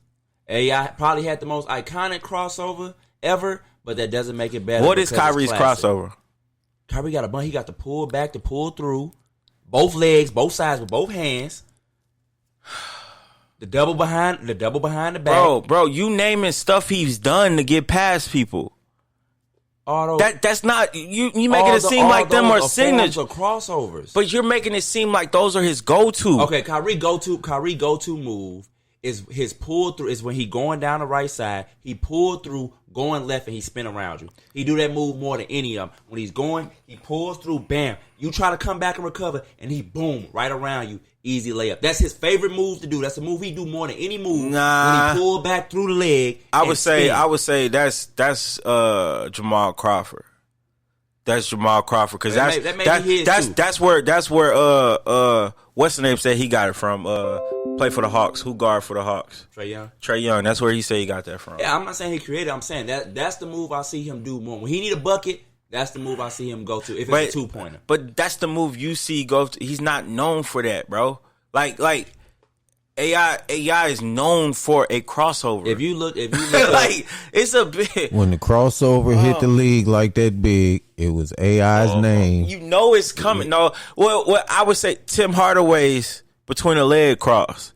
Tim Hardaway had a vicious crossover. The between the leg snap back. Bro, he never got the effect Iverson would get. That's man. what it is. That's what I'm saying. Iverson That was quickness. hurting motherfuckers with it, man. And that's And he but was that's- showing it to him. But that's what make your handles tight. So that's why I said when you say his handles are tighter, that you can't say his hands were tighter than AI. He's more creative than AI and has a better. Yeah, he has a better dribble. Like it's like when you doing a statistic thing. Okay, yeah, he got this bar, he got that one, but he don't have this one. But he got that one, He's better, but he don't have that one. You know what I mean? He ain't got that. I see Iverson in my head. Like I said, what made AI crossover so good was not just the move, because everybody can't just do that move, because you got to have that combination of speed and quickness to go with it. What Kyrie does, other people can emulate. They don't have to be quite as fast. No, we ain't got to be nowhere near as fast as AI or as quick as AI. Okay, I disagree. I disagree with you. I disagree with you, and here's why. You spoke as I was saying. I see Iverson's move in my head, and it was one particular one he would always do. Rocky, when he walk a motherfucker down, then he jab him, cross him over. He gone. My entire high school emulated that fucking move. Everybody wanted to do that move. Yeah, I'm not saying you can't try to emulate it. I'm saying the effectiveness is not going to be. You can emulate all you Why want. not? As long as you're faster than the person guarding you, you look, can I do was it. just finna say the effectiveness depends on who's guarding As you. long as you're faster than the person, you could do it. It'll work. Trust me, I've done it. That's why I said you got to have that combination of speed. You ain't got to be as fast as AI, but you got to be that much faster than whoever guarding you. That's a speed move. Like, the speed is the thing that kills you. It's not really the move. The move not going to leave you standing there unless you hella fast. Kyrie is creative, and no matter, it's Luka Doncic. Perfect example. Luka is not fast at all. He's not super quick, but he'll do some shit, and you'll get lost off the move. Not because he's so much faster than you, not because he's going to blow by you. It's the move itself. That's what I'm saying with Kyrie. It's the move itself. You don't have to be that much faster than that guy or that much quicker than that guy. Kyrie dribbles a lot. He don't really. He dribbles a lot with speed. He uses his speed to blow past people because he's little. Okay, so he's not a Luka. He has to use his speed. I'm just saying Luka was the counter example to Kyrie. Kyrie's quick. Luka is not. But I said the move. Nah, bro. He just ain't fast as AI, bro. I give him. He got better handles and more creative. He ain't as fast as AI, and his dribbles ain't as tight as AI. What I'm looking at. So you can get an idea of what we talking about. What you showing them clips of Kyrie? Oh, I'm not. Okay, hey, I'm gonna be honest with you.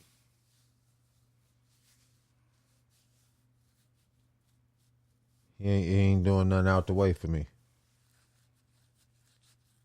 I'm seeing some of the same things Iverson would do. These just his highlights against every team.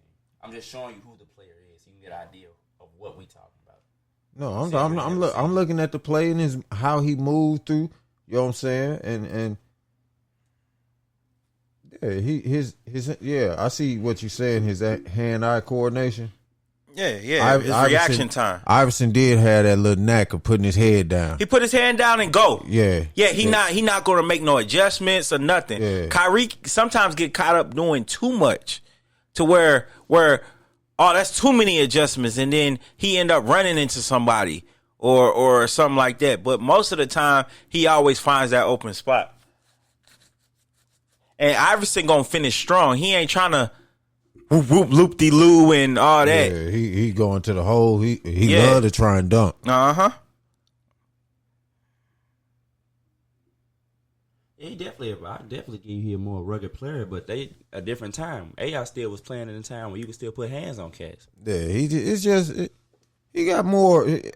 Damn. Because people act like AI didn't play in the 90s. AI definitely was there in the 90s. They weren't winning them, but he was definitely there in the 90s. He know what it feel like to have a cat try to ride you, bump you, knock you down. Kyrie don't have no idea that. Somebody bump him a little bit, he gonna throw his hand in the air like, where my foul at, ref? That's not true. So all these dudes do that. Kyrie too. And I like Kyrie. It's not a player playing today that does not do that. Yeah, they do it, but it's a strategy to that too. But you gotta think about every game, rules are gonna change in a game. Rules are gonna change. What makes you elite is how you adjust to them changes. Can you still be successful when that change comes? Like, that doesn't make you less of a player or more of a player when that rule comes, because you're still playing the same game. You're still playing. It's still the ball. The objective is to put the ball in the hoop. Like, no error. This is just me. Okay? This is just me. No error in the era of basketball will I shit on. I won't shit on nothing, because I know where they came from and then where it's at now. And I've loved every aspect. I can watch some old gray, black and white boys passing the ball around. You think because I critique it or I say that something easier, I'm shitting on it because you want me to say, no, it's not easy. Yes, like, why would you? It's easier. They made a conscious effort back in the early 2000s to make the game more conducive to scoring points. No, they didn't make it easier. They made it more entertaining. The rule. That's what made the entertainment. Putting points on the board. No, to give space so they can have more dunks. They made a just because somebody score a lot don't make it entertaining. They made a conscious effort. You can watch the boring game ever if they just shooting 2-pointers the whole time. and they score 150 points, and they own. I'm not saying it got to be a 3, but I'm saying people like scoring. Like you said, the objective is to put the ball in the Bruh. hole. That's scoring. That's what people want to see. The Spurs scored a lot of points. No, they didn't. The Spurs were a boring team that held you down. They scored more than you did. No, they did. They averaged, when Tim Duncan won championships, they averaged over 116 points a game. That last one against the Heat, they did. I don't know. If They averaged a lot of points, but they had the most boringest game ever. Okay, so just because you score a lot of points don't make it entertaining. An outlier, and everybody agreed they was boring to watch. That's one example out of a whole league. Yes, they did. God, they scored points, but they were boring, and everybody said they were boring. People like scoring in every sport. It don't even matter what sport. Baseball with the home runs, football with the long touchdowns, and now it's basketball with the 3-ball. It's not how many points you score; it's how you score the points. If football, not even football, because football, it don't matter. Yeah, we can say football. If football, if there was only 2 touchdowns in a game, it would still be exciting. If the 2 touchdowns was one-handed touchdowns, thrown 80 yards, they would be talking about that the whole game. That's all they would talk about. People would still say overall that game was boring. No, they not. They're going to be like, did you see that amazing catch? Oh, my God. This was the greatest game. It was a low-scoring game, but this was the greatest. The highlights for the next 2 weekends. They're going to be like, this was the greatest fucking game ever. They gonna talk about that catch. No, they're going to talk about they're going to talk about the catch, but yet they're going to talk about how great the defense was. When Odell made his catch, they lost that game, and it wasn't even a high-scoring game. But they talked about that catch. They never really talked about the game. They just was like, that catch was great. But they lost the game. Saying. But that's what I'm saying. The game wasn't all that entertaining. But did they care about the points? Nobody talk about it. That's what I'm saying. They don't even refer to the game. They just talk about the one highlight. They talk about what happens. But it's not necessarily points that people find entertaining. That's what I'm saying. But what you're saying, like, that's rare. It's not. For instance, when games are high scoring in the NFL, a lot of people complain about that because they said there was no defense out there. It was a boring game. All it was just touchdown. People complain about that. I don't know. When the Saints and Saints and 49ers had that 40-50 something game last year, people was hype. When the Kansas City Chiefs and the Patriots had they 40-50 some point game, everybody was like, man, that might have been the greatest game I ever watched. Man. Like, you see the battle. I remember when Dallas and the Broncos, Peyton Manning had they 50 some point game. Everybody was like, this game is ridiculous. Man, I know a lot of people who complain about high scoring games because there ain't no defense. It's a lot of see. Well, yeah, because you getting some of these teams. You got people who say defense matters. You got people that says offense matters. Bud, I think Bud done found a gym, ladies and gentlemen. No, my bad, bro. Oh shit. What happened? Because we supposed to been on sports. Yeah, get it out. No, I just seen some shit. It ain't nothing I can speak on, man. It's just a video, man. It's a video, man. It's just a video. Did y'all see that SNL skit about Aunt Jemima and Uncle Ben that Dave Chappelle them did? No, I heard it on the radio though. Man, they was basically going in there. They was talking about some guys. Listen, because of today's culture, we got to start letting people go. So Aunt Jemima, you're fired, and then she pull in Uncle Ben. Then they like, well, if we fired, it was because we black. They like, why the hell the Allstate man ain't getting fired? Then he jumps in. Matter of fact, I queued it. Let me see. Let me play it. If I can get the Wi-Fi, but it was good. It's not working for me necessarily, but it was good. All right, well, I'm gonna pull that up. Y'all get on something real quick. What's one thing you have to do to feel like your day was a success? Just to get on some motivating shit right now. What's something that you have to do in a day to feel like, hey, today was a good day, a successful day? It's different for everybody, man. Yeah, that's why I'm asking. I think you're saying you. Yo, You saying you individually, yeah, right? Yeah. Okay. yeah. Oh, I don't know if I would, because that's divulging too much personal information. I guess if you don't want people to know about your successes, Yeah, I mean, what you think? Me, like I don't said, mind. See, go ahead.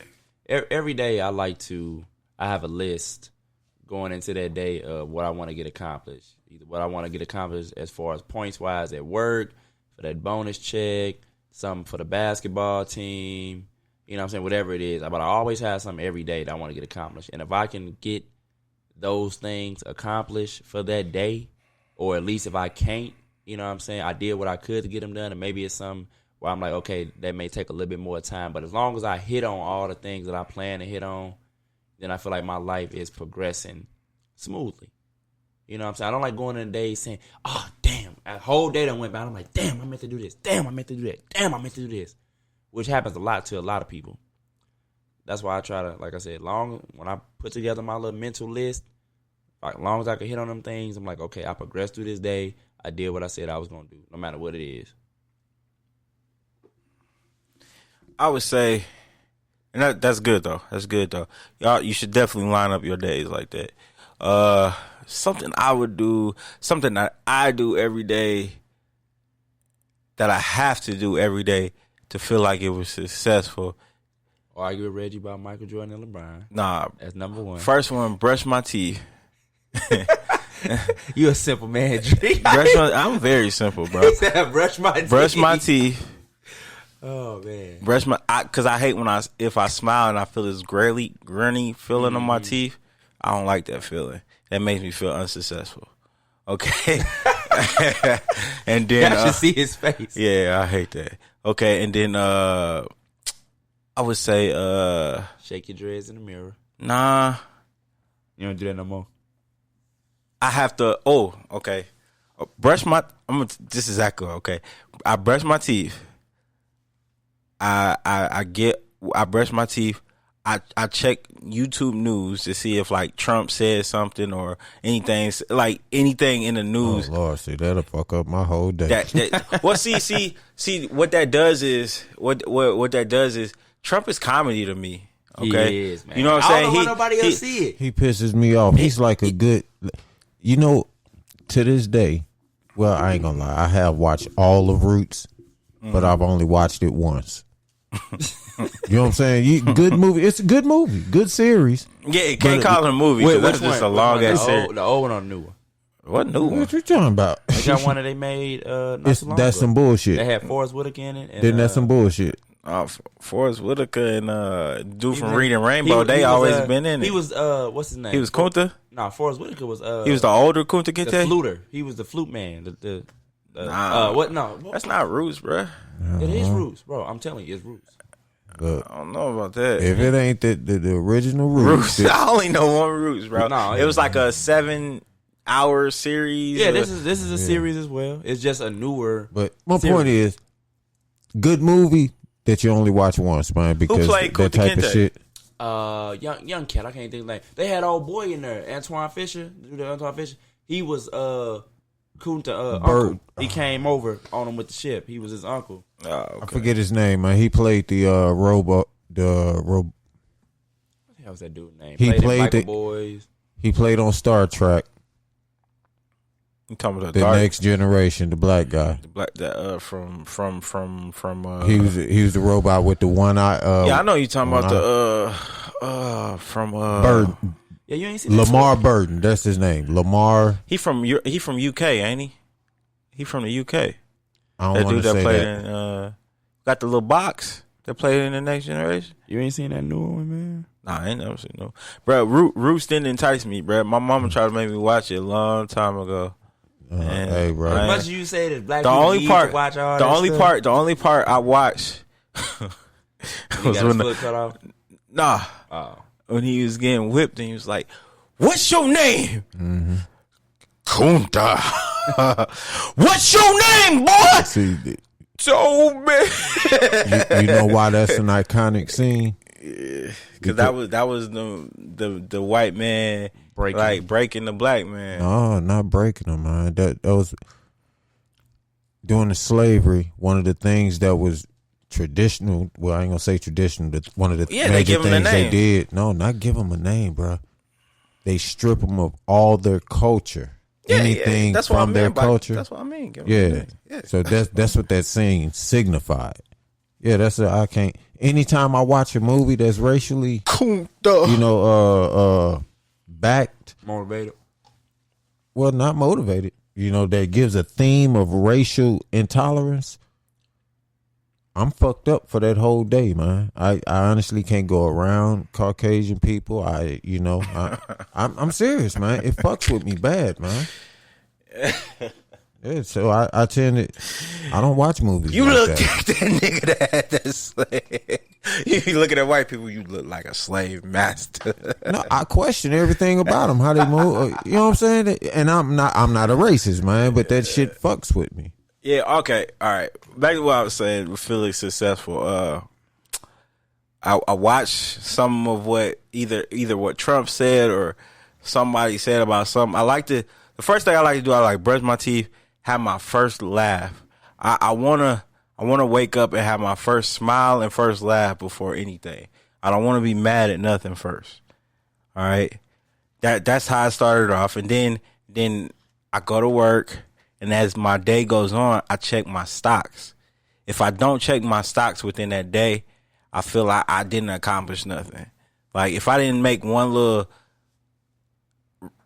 dig or research into something, I'm gonna be like, okay, yeah, I bullshit the whole time this market was open. I didn't look at something that was going up or something. Even if I don't buy nothing or sell nothing, I just want to look at something that fluctuates. Then, kind of like what Reggie said, I try to accomplish something relating to basketball as far as my team. Then I try to make sure. Well, that just ain't even in order because first when I leave the house, or not even when I leave the house, like I say about 11 o'clock, I'll call my wife and be like, "Hey man, we need anything in the house today? Like, do we need anything? Do you want something while I'm gone or something like that?" I just certain things that line up that when I get home, if I didn't do some of them, I'd be like, man, I bullshit all day. And I'd be mad. I'd be mad for real. But yeah, but like you said, everybody's different. That's why we had some comments. Some people said some things. It was like, oh, hold on. Let me say this. Talking.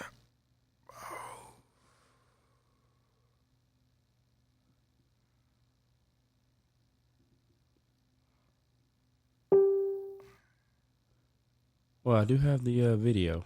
Well, go ahead, pop the video up, bro. All right, let me.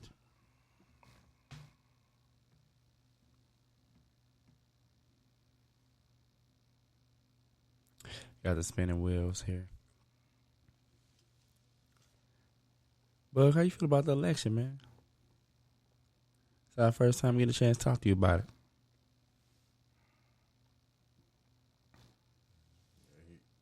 And you feel like that's a topic? Yeah, man, the leadership in the country just changed. And you feel like that's a topic? Okay. Let me ask this. See, that question, apparently you didn't get it.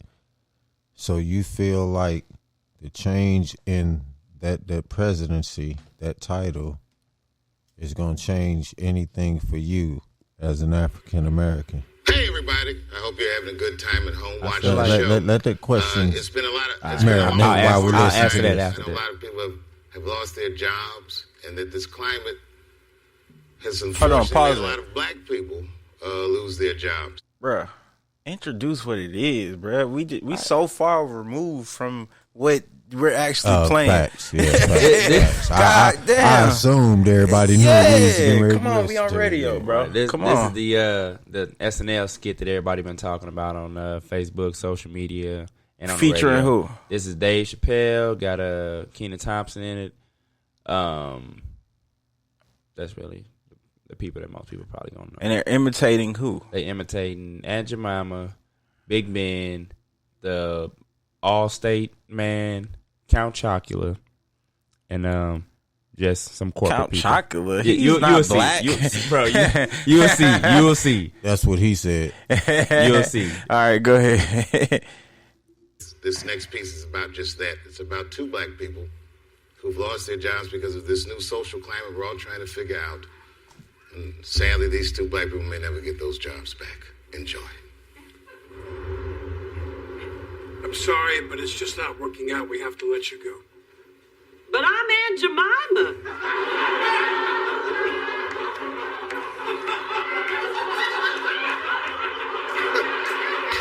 White people laughing too fucking hard. Who doesn't love my pancakes? Everyone loves your pancakes, Aunt Jemima. It's you. You're the problem. Me? Damn you, internet. Damn you, straight to hell. What happened? Cut? And, yeah, it just cut off for a second. Oh God. Right? Damn, buffering.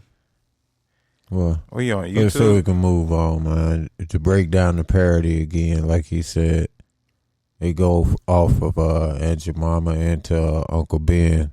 Uncle Ben's rice. And your mama bring Uncle Ben in. She like, Yeah. well, if I gotta go, why Ben can't go? He like, Yeah, he gotta like, why lose you his want to job. bring me into it? And then he brings in the All-State guy. Yeah, and then they bring in Count Chocula. I want to know who did his voice because that sounded just like him. Oh, the man, All-State I think guy. they did. I think that was some type of machinery, man. Yeah, that sounded good though. But Yeah, it then did. the All-State guy brought in Count Chocula. And Count Chocolate, He like, I'm not black, and he like, Oh, that's what he said. he like, too, yeah, right? yeah, he real like, shit. he like, you I'm not chocolatey even bitch. black.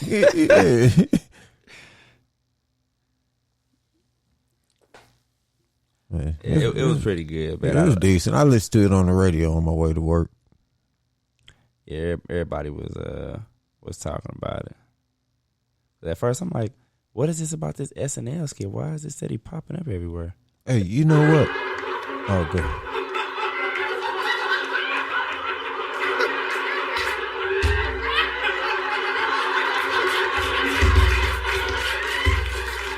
Who doesn't love my pancakes? Everyone loves your pancakes, Aunt Jemima. It's you. You're the problem. Me? What did I do? It's not what you did, it's how you make us feel about what we did. But you can't fire me. I'm a slave. That's the only good thing about your job, the job security. We understand. No, you don't understand. All I ever did was make pancakes. And that's why Aunt Jemima pancakes are the fluffiest, the butteriest, mouth-watering pancakes on the shelves. The secret is I use my own breast milk. Aunt Jemima, this is hard for us too. We love you. And thank you for breastfeeding our children.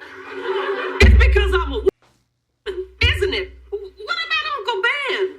Oh, well, damn it, woman.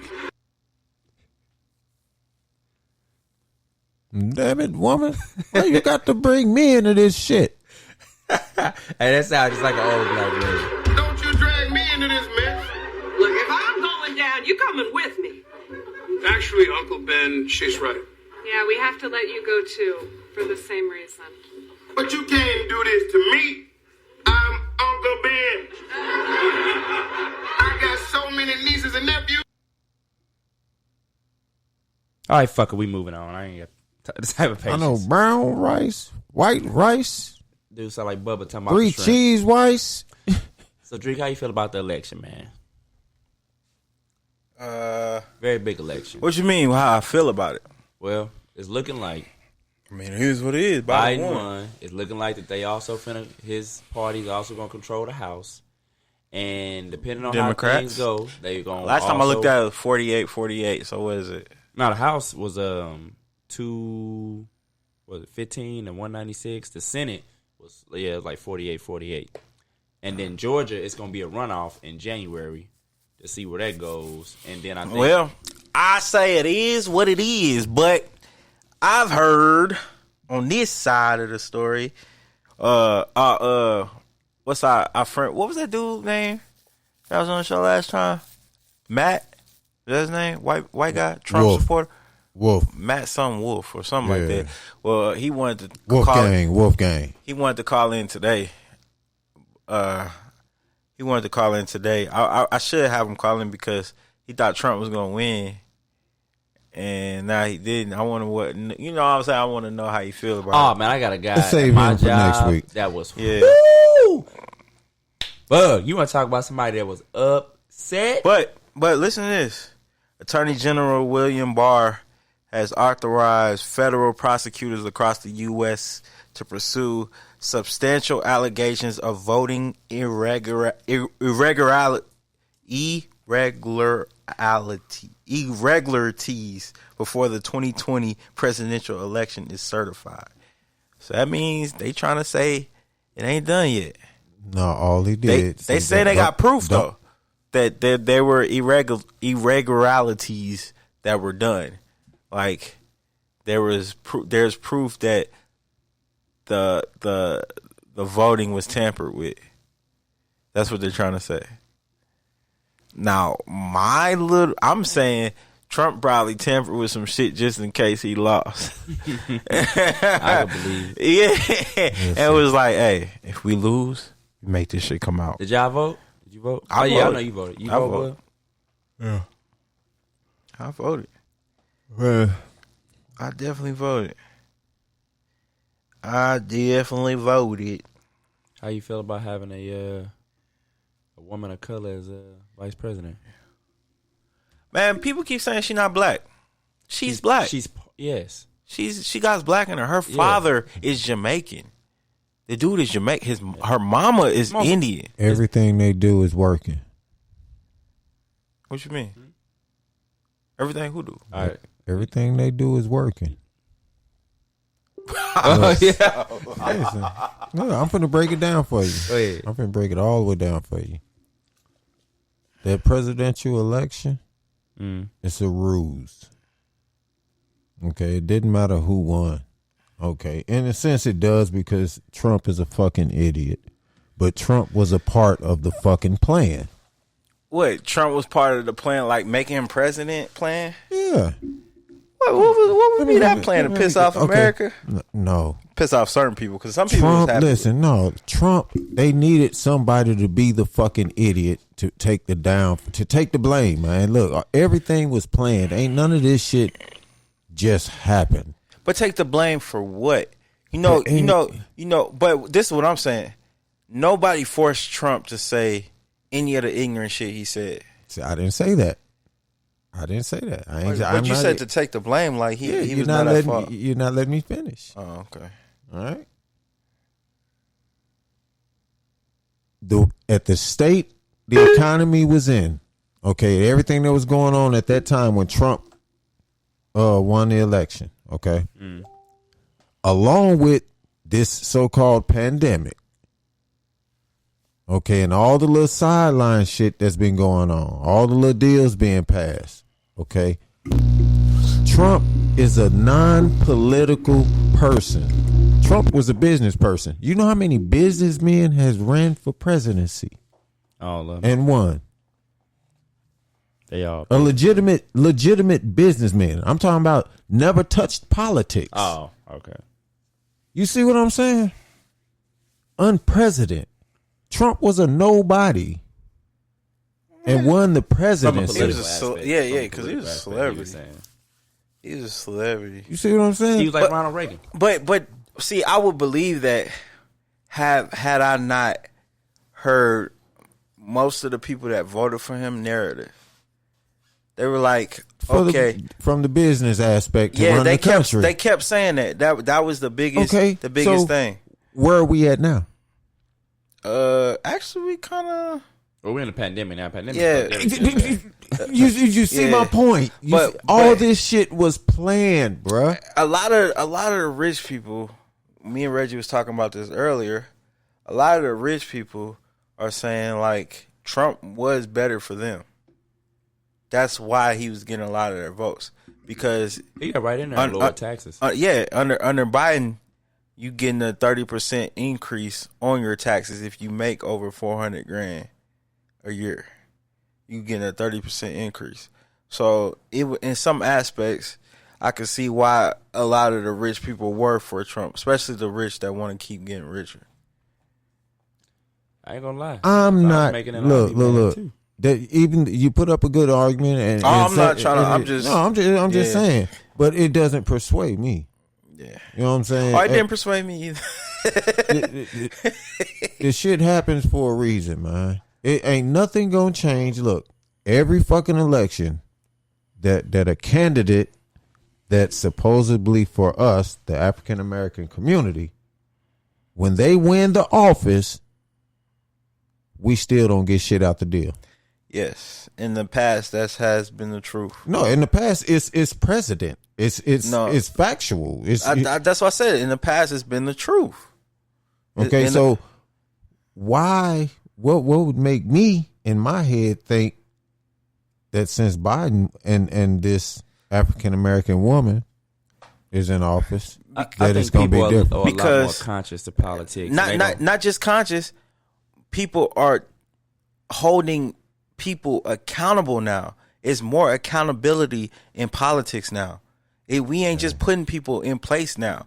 Like, you gotta show, or we not fucking with you. For a long time, black people just said, if you're a Democrat, vote. Yeah, we vote. We get you in, and somebody give you some good positive vibes. You like, oh yeah, he for us. And then once they get in office, you just sit there and watch and let them do whatever he do. Well, I think more people are involved. To show me, because they not gonna just show you, bro. They not gonna show you. It's gonna take people to force their hand. They're not just gonna just do it. Hold their feet to the so fire, if you got something that you want them to do, legislate that. Write that down. All Go the Biden supporters. Bring it to them. If the Democrats win the House and the Senate, I don't want to hear shit if he don't get nothing done. Don't give me he got to clean this up and clean that up. No, that's not true either, because Trump had the Senate when he was a Republican. No. But Trump didn't promise that shit. But listen though, there should be a want and willingness to do something positive, something great for our community. That's what I'm saying. We are the backbone of this country. Look on his site, he got a whole list of things like, here's what I'm going to do for the black community specifically. But okay, like we just said, how many presidents have said that? They don't. And nobody did really something. Nothing. We just think that they're going to give us something. No. It's been presidents that promised. Obama promised something. He didn't do nothing. Motherfuckers are mad today. But people going to say, what they say about Obama, why he didn't get it done. They were afraid to hold him accountable. Not that. I'm saying. He didn't have the House and the Senate. They were all in there going back and forth. That's what people Reggie, he was a puppet too.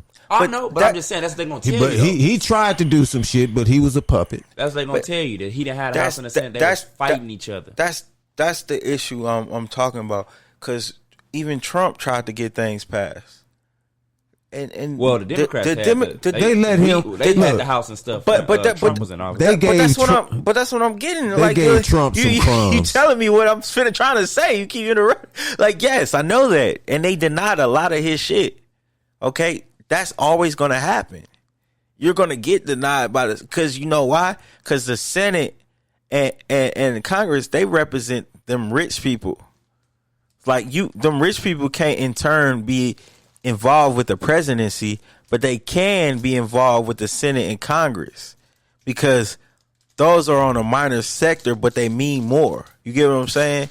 Like, if I can get more Senates to vote for my bill, me being the Koch brothers or something like that, some billionaires in North Carolina that brought segregation back to North Carolina because he got them to vote for that bill, because they paid a lot of the Senate off to pass that. You know what I mean? You can get more in touch with that.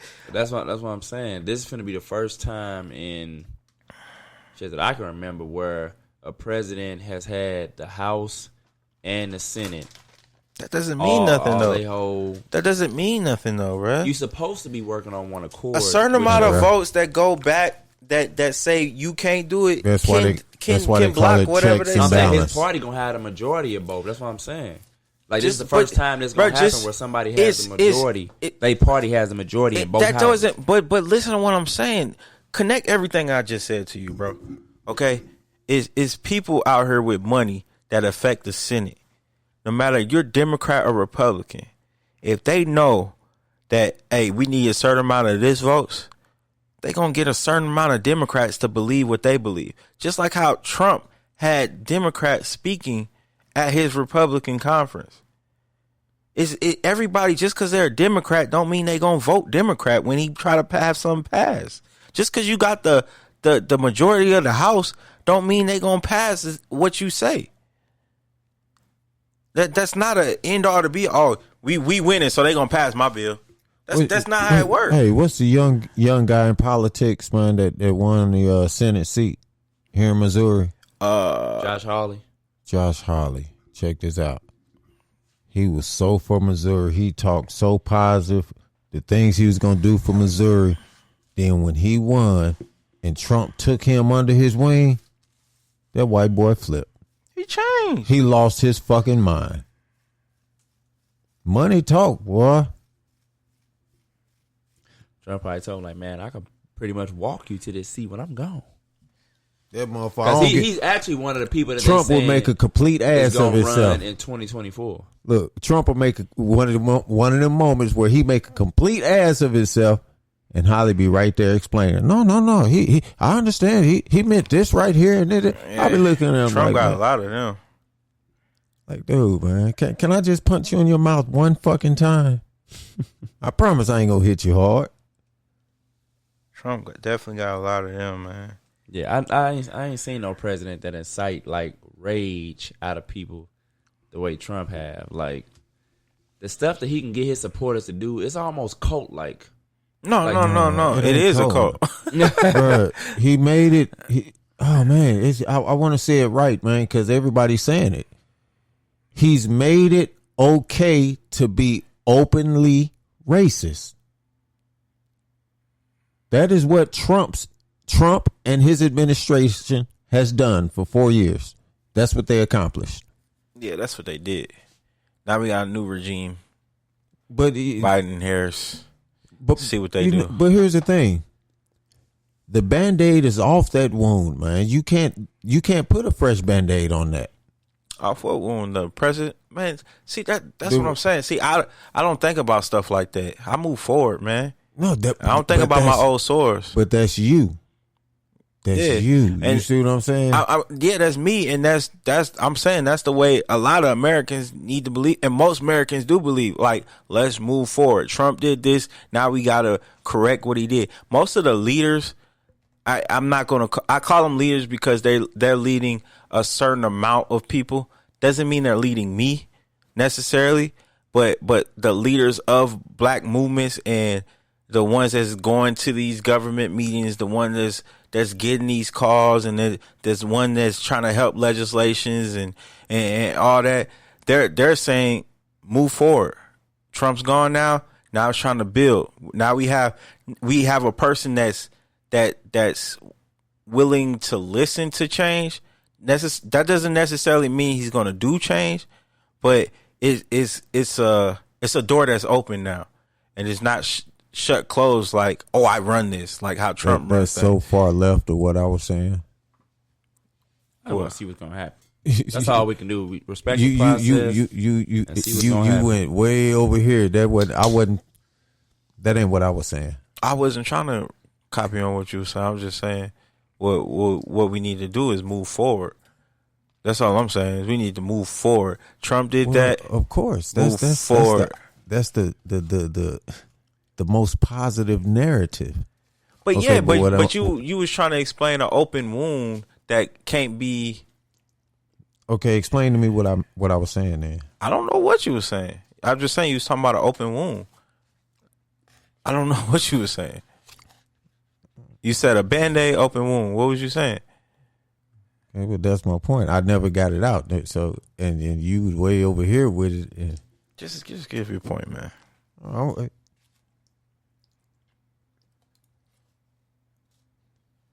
You gonna get your point? I'm all right. Well, like I was saying, like if you got an open wound, I'm just saying we gotta move forward as a people.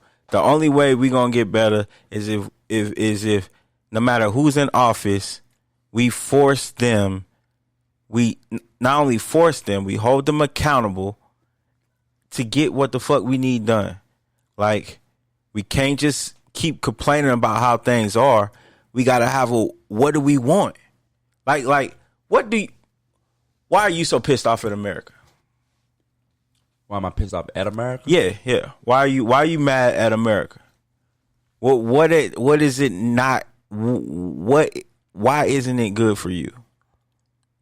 Well, I'm not gonna necessarily say it's good for me specifically. I mean, not good for me specifically. It's not good for my people. Like, when it comes to, if you want to start with like the justice system, okay, how good. How we get handled versus how other people get handled. Like, how certain punishments on crimes that we're more inclined to do, the sentences are way higher. Like, for what you can get for a couple ounces of weed is less than what you can get from swindling people out of millions of dollars. Mm-hmm. You know what I'm saying? And that's in turn because of the bill that I think Biden passed that in New York. Clinton and Biden had, he was part of it. But at the time when he explained, like, at the time he thought that he was trying to help a epidemic, but then come to find out it affected us, which he can say what he want. You know what I'm saying? I'm telling you, bro, them politicians don't know what be on them bills. They see the money before they see the writings and everything. Mm-hmm. They say, how does this affect me? The person that write the bill say, it don't affect you. You just get $2 million. I'll sign it. That's it. That's how that shit be going, bro. The way that they divvy up the money and the resources for schools, that shit needs to change dramatically. So they say the lottery isn't tied to the school funding. Right. I'm just talking about, like, just the tax money and stuff. Like, how, like, you can clearly see, like, which schools are more invested in. You know what I'm saying?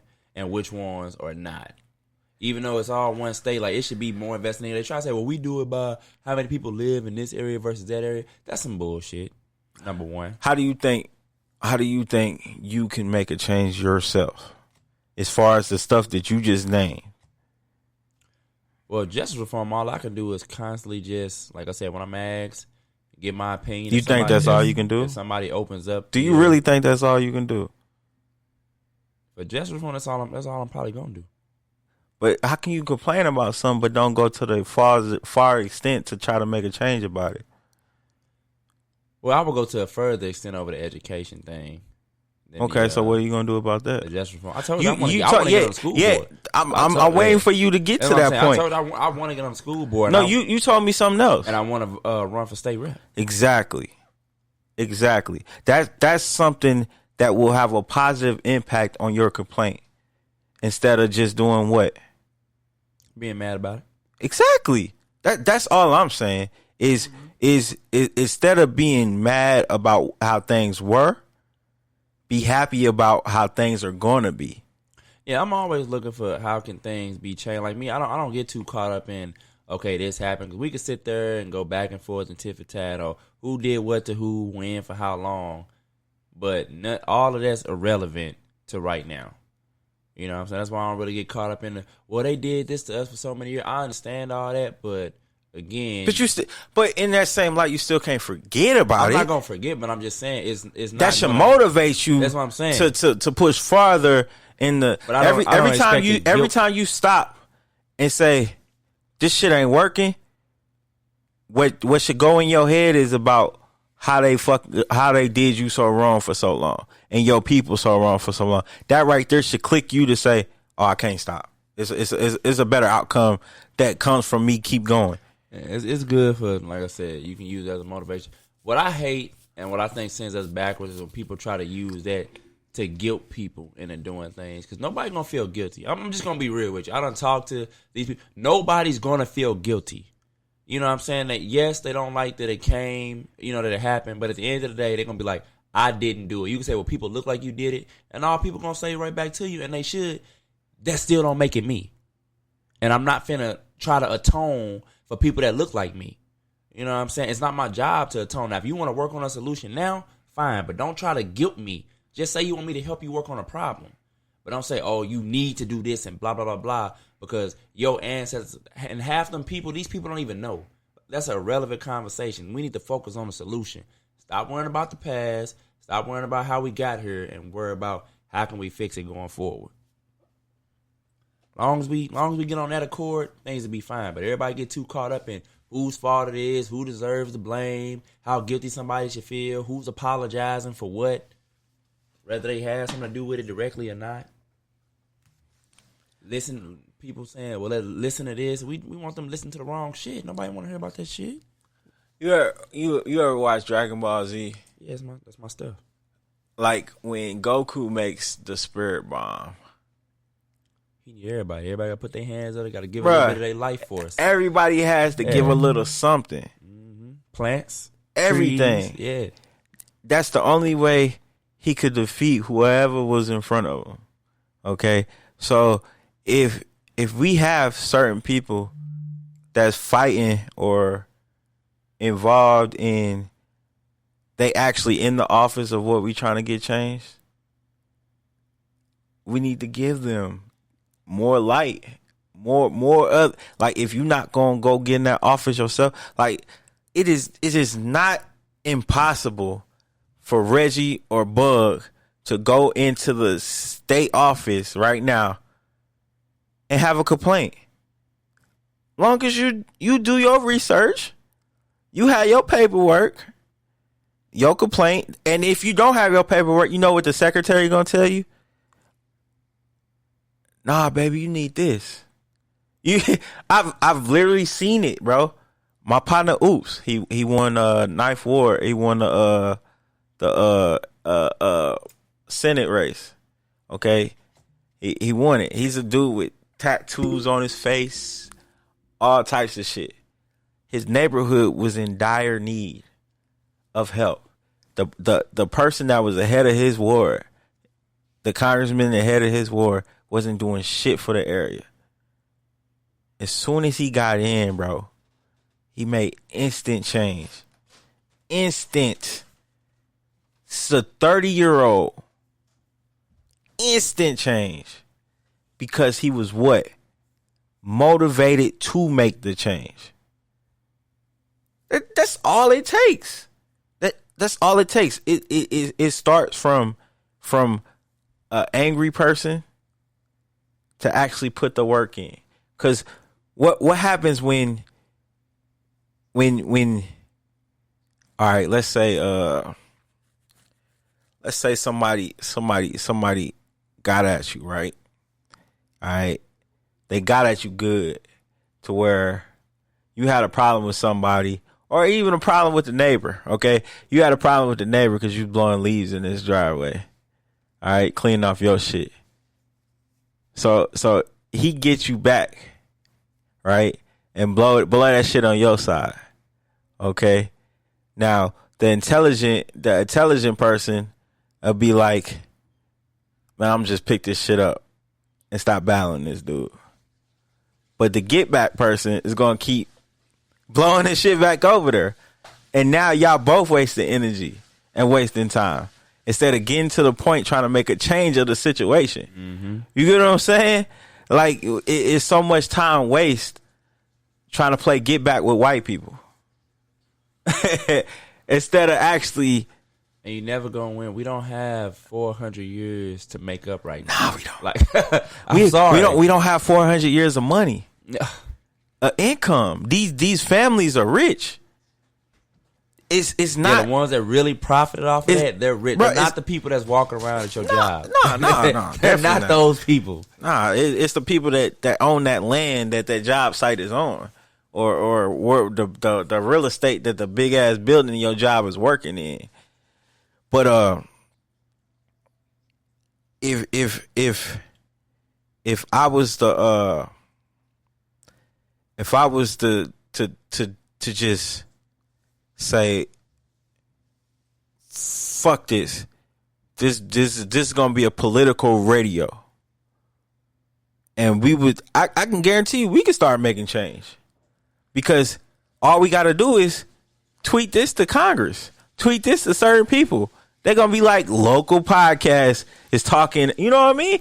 That's what happens, bro. I mean, if y'all really want to take them steps, all it takes is effort. All it takes is effort. So I could say Biden ain't the president that I wanted, but he's better than Trump. I have to say he's better than Trump because he's a reason to say, hey, you may be able to help us change some stuff. Trump ain't helping shit. You know what I mean? We know his whole agenda and what he trying to do. Okay, so he wasn't changing shit. At least when we get somebody new in there, and he proved if he go for first 2-3 years, it is what it is. He don't want to change shit, so we gotta get somebody else. That's all you can do. That's it. That's all we just get somebody else. We're gonna have to vote somebody else in, and I think next person gonna probably be Kamala Harris. Nah, it's gonna be a woman. I think that she's gonna run next. I think that was the deal when she signed up to be his running mate. Because I don't think he's gonna run at 82. He gonna endorse her. I don't think he's running on 82. I think that he's gonna endorse. He's gonna hand it over to her, and she's gonna either make Stacey Abrams or Michelle Obama. No, Michelle ain't gonna do it. She already said, I wish she would run for president. I'll run to the boy. You'll vote for Michelle? Hell yeah. I'll vote for her over Biden. Hell yeah. She fuck around and go, man. I wish. I pray. I'm gonna start praying on that now. Maybe in 4 years.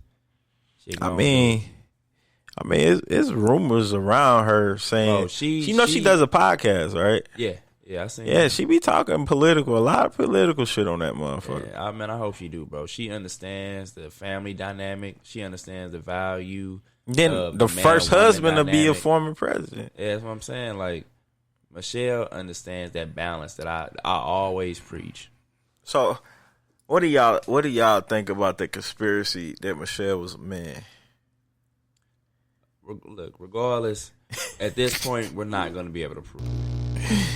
Whether she was or whether she was, we're not going to be able to prove it. Now, do she have some, you know what I'm saying, rough features? Yes. But it's a lot of women out here that may have, like, you know, broader shoulders or a strong jaw. It just happens. I know women personally that have had children that got, like, wide, square shoulders. Well, they got pictures of her with a penis. I don't know about this. Man, you know. With that turquoise dress on.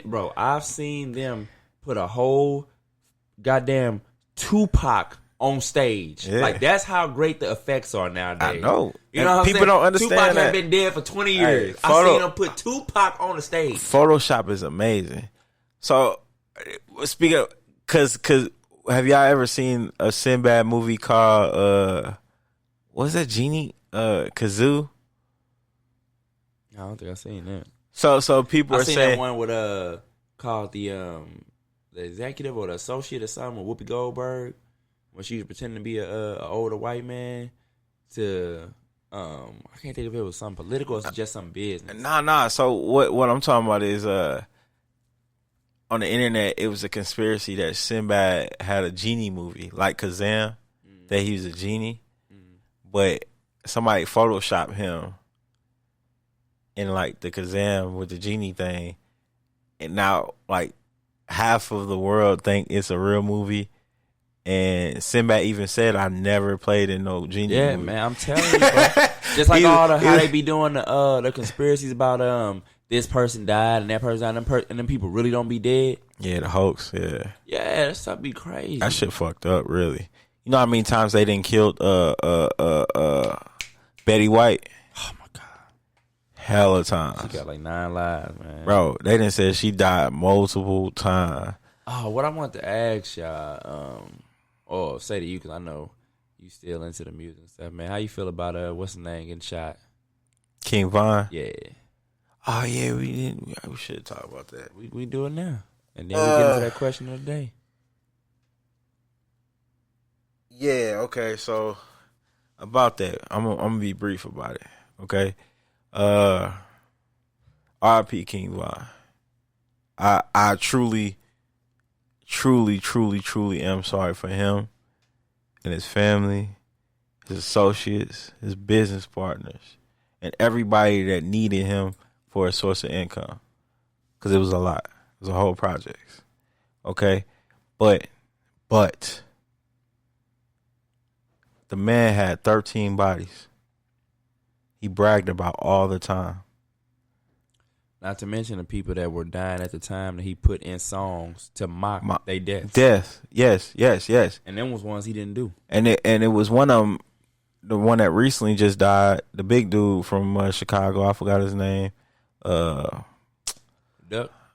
Nah. I don't know his name. Yeah. I think it was him. Duck? Yeah, FDB Duck or Yeah. That's him. Mm-hmm. He said something about to the fact where I didn't kill you, but I should have type shit. You know what I mean? Then, what was the old boy name? Was it Tooney or Toonji or whatever it was? I had the video of him with the little kid, had him shooting a gun to my fuck, whatever the name is. Yeah, he definitely, man. He used to do the fuck JoJo, the BDK shit. Mm-hmm. Like, bro, that whole situation. What I don't understand is, bro. Wait. Go ahead. You live by the gun, chances are you're going to die by the gun. Okay? So, do I feel sorry for you? No. Who I feel sorry for is his kids. The people that depend on him. Yeah, his kids, his parents, because he didn't change his whole aspect of life when he got something. Like, did you see the video when he got shot? I was just watching. Bro, they got a video. So he's coming out the club beating Quando Rondo ass. He's coming out the club, fucking him up. Chains on, everything. As he's fucking him up, Quando Rondo partner, they saying it's either the partner or the police, but they both put a gun out damn near the same time and started shooting. And he got hit. King Von got hit, and his partners ran. And as a gunfire stopped, his partners came back and tried to lift King Von up. So a lot of people are calling his partners bitches. Because if that's your breadwinner, why you just leave him there to get shot up? Yeah, code is you got to shoot back. That's what you're there for. I mean, loyalty. Yeah, that's what you're there for. That's what that's your source of income. You gotta be on code. If you're gonna sit there, you're gonna take money, you know what I'm saying? Be part of that game. They just cut the string, bro. Cause Dirk ain't signing none of them dudes that was under King Von. Dirk just wanted to sign King Von. King Von was helping out them other dudes. You know what I mean? That's his boys. Like some guys I guess don't understand that. Like, this is your lifeline right here. You know what I mean? If you dependent on them like that. It's new age, man. This new age. But yeah, like I said, man, R.I.P. to him. But man, you living that life. Chances are that shit gonna happen to you, man. I was watching something about Pop Smoke, man. That's my guy. Oh, Pop Smoke's stupid, bro. That's my guy. I'm sorry, he's stupid as hell. Did you hear how he got killed? The home invasion, the 4 dudes. Did you hear why he got invaded? The gang, you talking about the gang shit? No. So you don't know. So Pop Smoke is chilling. At the time, check this.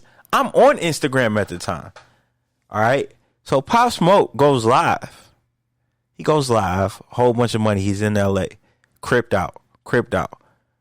Got stacks of while. You know how he like to take pictures like this. He's like, ain't nobody gonna rob me. I could put my address and ain't nobody gonna touch me. We good. He posted his fucking address. Guess what happened a couple hours later? He was found dead. Robbed. They caught the dudes, mind you. But still, you brought that shit on yourself. And bro, his shit was hot. Like, hey, I fuck about Smoke. He was alright. He was just a reincarnated 50, bro. That just gave you 50 vibes. That's all he did. It definitely did, but new age 50. Yeah, he just gave you 50. I used to like 50 though back in the day. Yeah, 50 was the man. That's but what I'm saying. What threw me off is Pop Smoke is like a lot of his shit sounded the same to me. It did. A lot of his shit sounded the same. It had the same vibe for the most part. Yeah. I was just like, all right, that's cool. That one song, cool. The woo, that's cool. But then he did it again. Woo. He was still developing as an artist. He was a couple mixtapes in, albums in. He just you just heard about it. That was his one big album. Like, I know cats be having like, but I'm talking about they one big like debut album. Like Nip was in, but his big debut album, like his debut album, was that one he Nip had got when he was tracks, down. bro. I know. I know. I'm a Nip fan, but I'm saying his commercial debut album was that album he just did. I don't judge people off commercial albums if I'm fans of them. No, I'm not saying like Nip got a lot. His catalog is long. Like 50. 50 was out way before. Oh, yeah, 50 was out. 50 was signed multiple times. Shit, you can go all the way back to, when he was talking shit. I thought 50 was going to be dead, though. When he started coming out with them songs about going at all the top rappers. He thought that was a way to get on, dissing rappers. But what's the name did that too? What's his name? Not Hell Real, but J.R. Ryder. J.R. Ryder. That was like his. He always every New Year's he came out with a New Year's track. No, it wasn't J.R. Ryder. It was 40 Cal. Not 40 Cal. Was they in Dipset? Nah, he wasn't in Dipset, but he was a New York rapper. He sound kind of like Yayo. I forgot his nigga's name, bro. He come out with a diss song. I know every KRS-One year. used to do that. Come out every year. Whoever was on, I think he said like the top 5 or the top 10. He put a song in his music bank, what he called it. This song, he said, that'll ruin their career.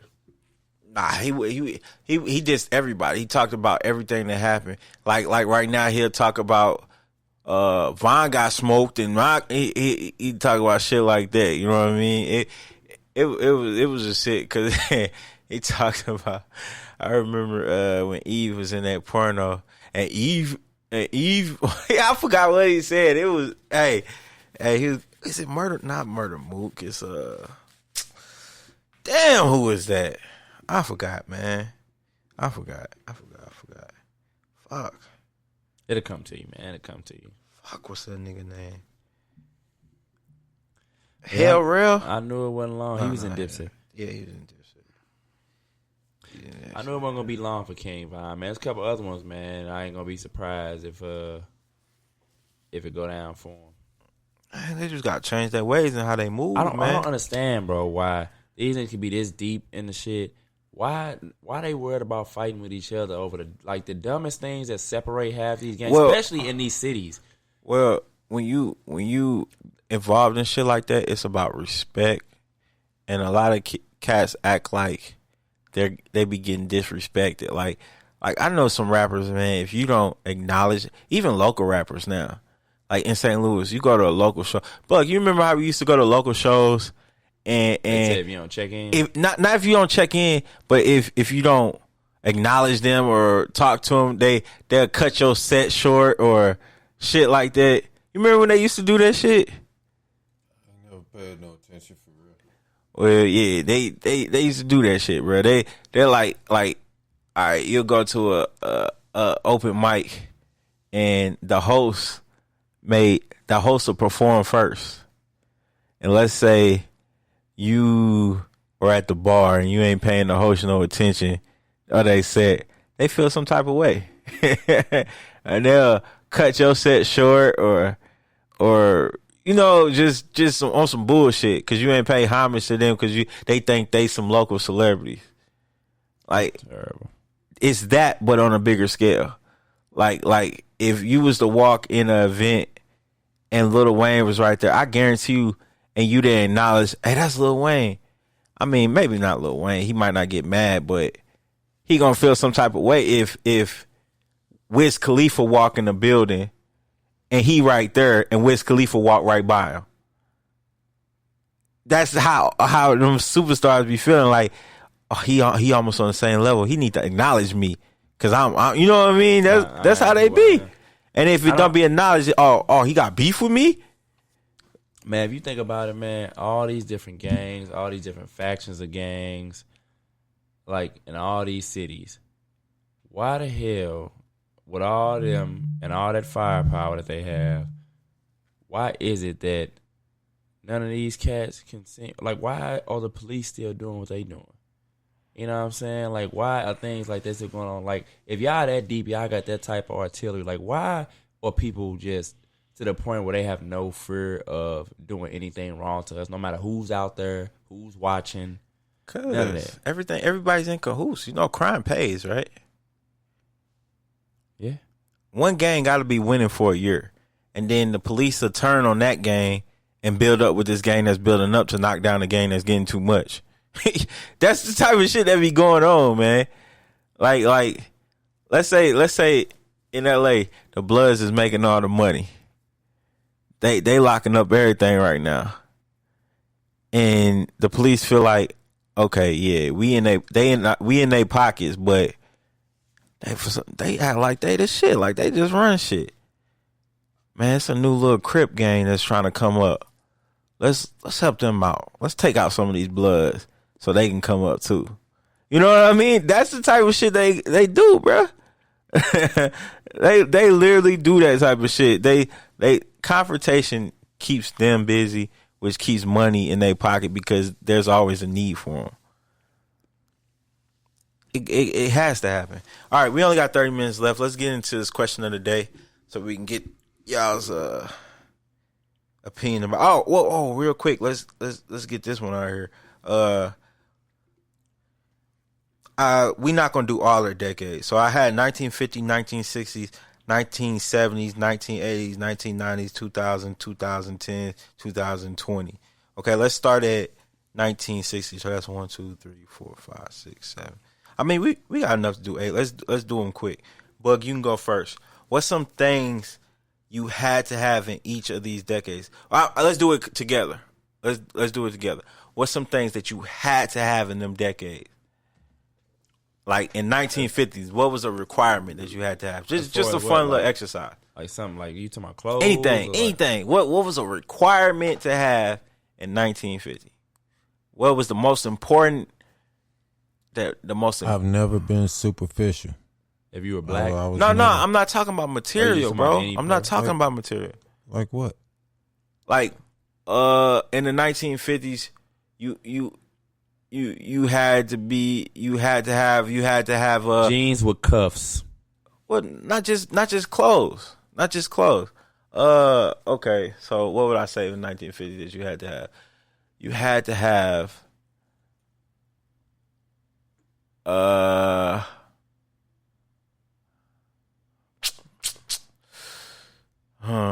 wasn't alive in 1950s, so it's kind of hard.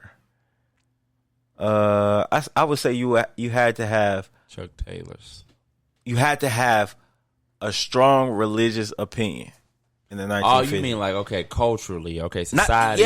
Society-wise, just anything. You had to have a strong religious opinion.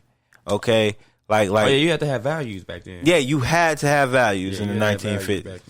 Okay, now, I mean, you could say some material too. You could be like in the 1950s, you had to have some pancake 45.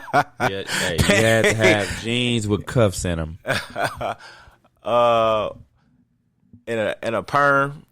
Black people had to have a perm and laid, fried, and dyed to the side. Mm-hmm. Everybody had that comb in their pocket. What is it? Fried, dyed, and laid to the side. Yeah, there you go.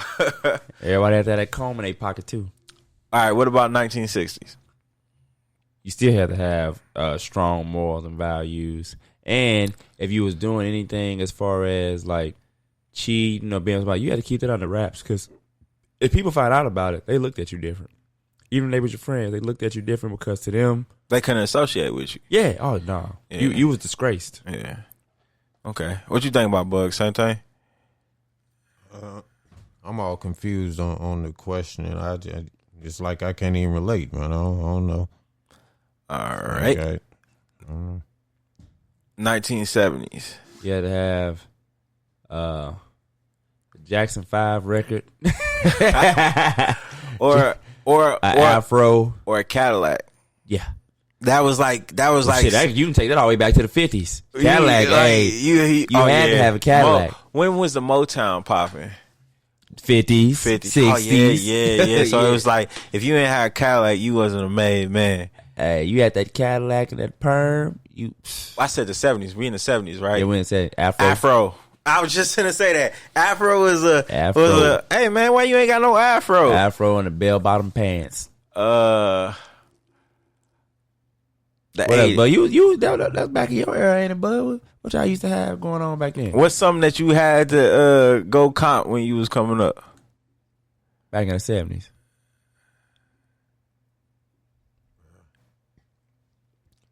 I've never been the fit in type of person.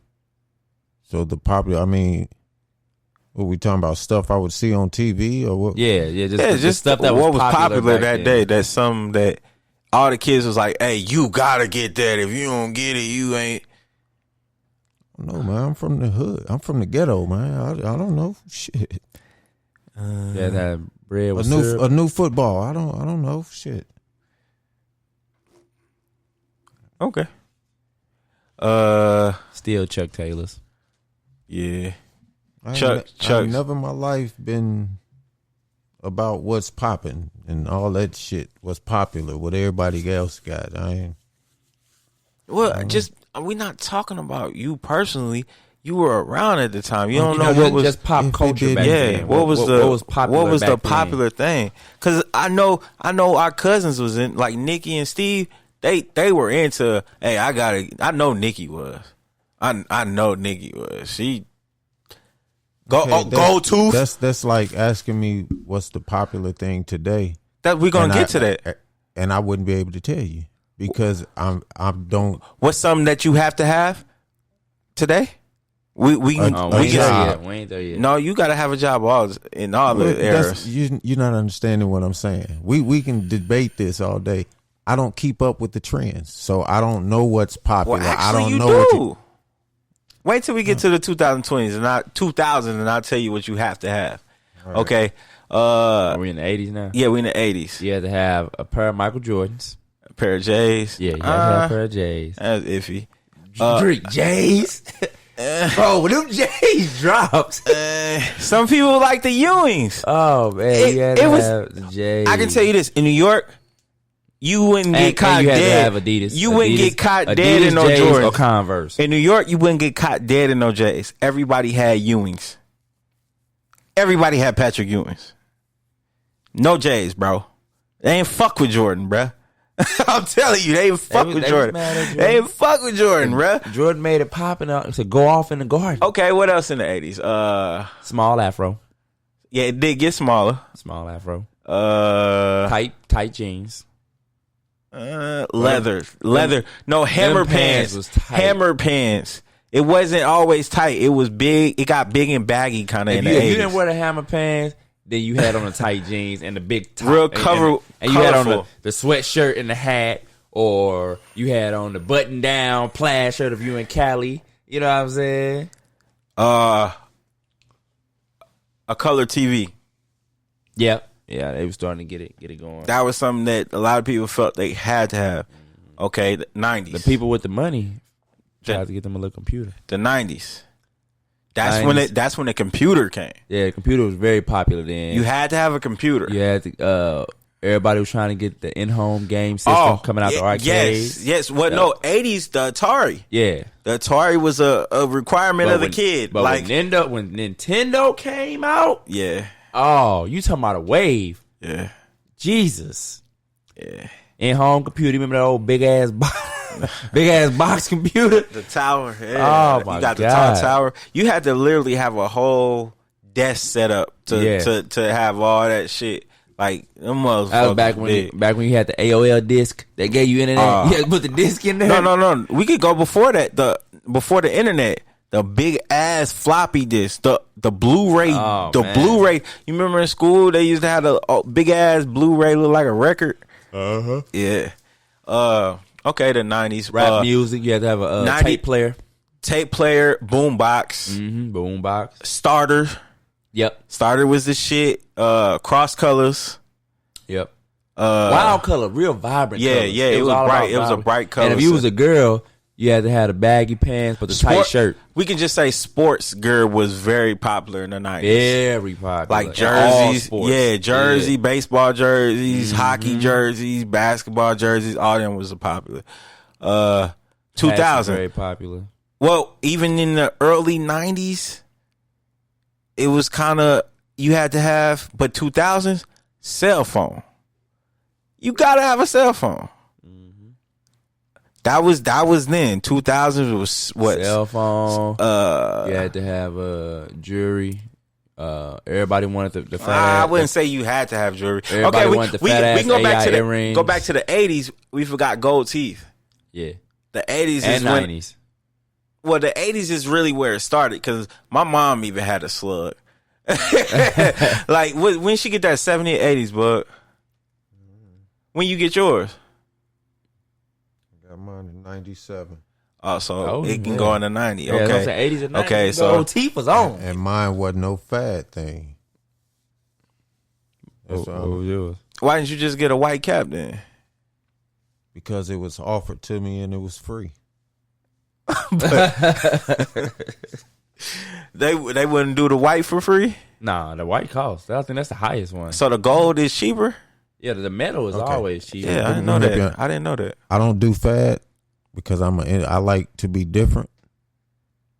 Okay, so even when I had the gold tooth, it's because that tooth was getting fixed.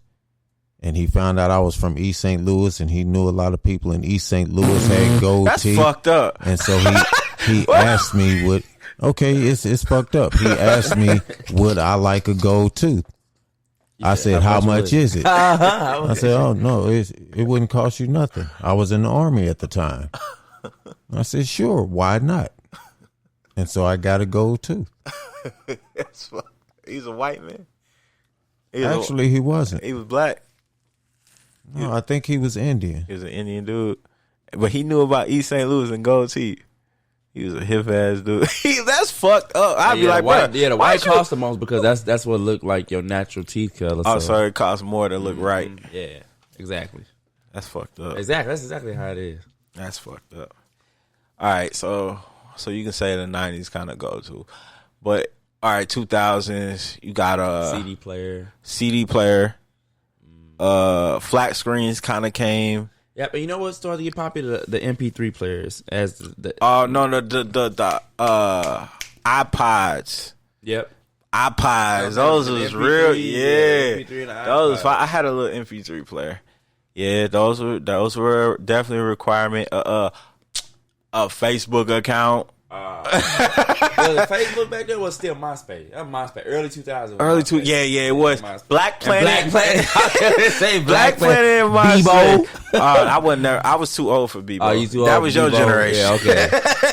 I never really got. I think I had a Bebo page for like a couple months, and then it switched over, and everybody started getting on Facebook. Man, I ain't never had Bebo, man. But I had Black some Planet. That's one that still got their Black Planet and their MySpace page. You type in mine, it's still there. It's still. I ain't never shut it. What's the going there? Shut it down? I gotta shut it down. Still a site? They didn't shut the site down. Nah, they ain't shut it down. They ain't shut it down. MySpace is still available too. 2010. Smartphones. Not just a regular cell phone. Yeah, smartphones. That's 2000. You had the flips. Yeah, the flips and the Nextel. Yeah, the Nextel. Oh, them chirps. Yeah. Where you at, man? Hey. People just got it just because of that commercial. Yeah. No, I got it because of that song. You can hit me on my Nextel chirp, but don't talk about the motherfucking word. 2000. That's the other thing. Ringtones. Oh yeah, man, yeah. Everybody was on ringtones. Yeah. 3-6 Mafia probably made it the most popular. The two-way pages. Do you remember them? Oh man, I had me a two-way. I had one of them little red see-through ones. The red. Well, I used to have 90s regular pages. Oh yeah, we didn't say that. Okay. Hit that little boop boop 911. Yeah. Look, you already know. 911. Yeah. I remember I had my two-way angel name. My sister. I had her name. Oh man, that was crazy. She got us phones and a two-way. Oh, y'all was living that life. Bro, they only lasted for 2 months. You got the 1 month free. Oh, and then what's the second one? We had to pay the bill. Oh, my mama looked at us like, y'all chose to get that shit. I ain't helping you pay for that. Yo, we was looking stupid. 2010, you had to have smartphones, laptops, or tablets. Tablets. Mm-hmm. Now, 2020. Face mask. Shit. Number one. Face mask. Face. Number 2, hand sanitizer. That's true. Number bro. 3, gloves. Hey, that's true as fuck. And 2020 just got some started. patience. Oh my God. 6 feet of space. That's what you. Yeah, 6 feet. You got them your 2020 essentials. All right, that exercise went exactly how I wanted to go. That was good. Okay. All right. That was good. All Let's right, get to the question of the day. Question the of the day. controversial question of the day. Oh Lord. What's the difference between girlfriend boyfriend duties versus wife husband duties? Is there such a thing as doing too much? Who wants to go first? Bug, Reggie, what? Go ahead, bud. Lead us off. Our resident relationship expert. All right. First of all, if you think it's a difference in any of that, then you the problem. That's it. That's all. Okay. What about you, Reggie? I can agree with that. Like I said, because the whole. I can do more than agree with that. I can totally agree with Yeah, that. That's what it's about. Like, how can you expect to be somebody's husband or wife if you're not acting accordingly to obtain that title?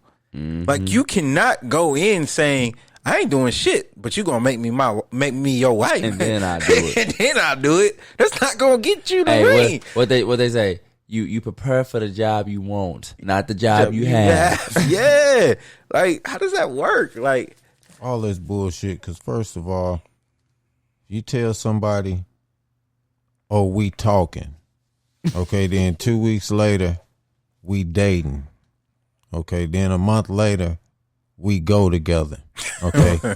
Bitch, you fucked up on labels. Yeah. Okay. You trying too bad to label me. Yeah. I'm not with that shit. If I meet you, the first day I meet you, and you give me your phone number and you say, we're going to go on a date and we're going to see where this leads to, we are exclusive. Oh, really? That's how it works. So you feel like if I take this woman's number and I say, okay, I'm going to see you tonight, I can meet another woman and meet her at 11 o'clock at night. See, that's why I think the world is fucked up. Like I said, black men don't cheat. That's why relationships don't work, because ain't nobody trying to give all of theyself, man. Well, the reason why I say that is because it's like Ben and Jerry's. It's a lot of flavors. Yeah, and I ain't got to stick to one kind. Sampling. You know what? I already knew he was going with that. You know what? It's like Ben and Jerry's. If I ain't like say, okay, so if I just met you, if I literally just met you, I'm not thinking past that moment of meeting you, because I don't think like that. I would think like now on our date, what would cross, like I just got your number. I'm like, oh, I can't wait to go out with you. Okay, so we go out, and at that time, then I'm thinking, dang, what would it be like with me and her?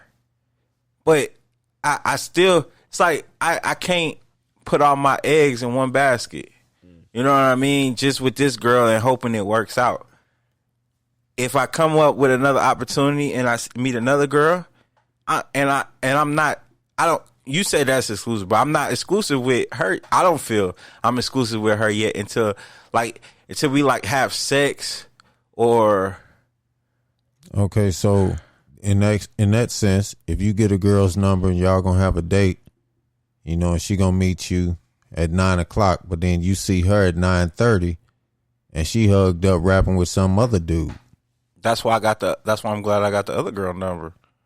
So I can move on. That's a fucked up way to live. I can't see that. I mean, I'm not gonna be mad at her if I just met her and she probably knew this dude a month ago. You know what I mean? And was going on a date with him. Mm-hmm. She might be looking for somebody else, but was wanting to be entertained that night. That's how they got that saying in St. Louis: everybody for everybody.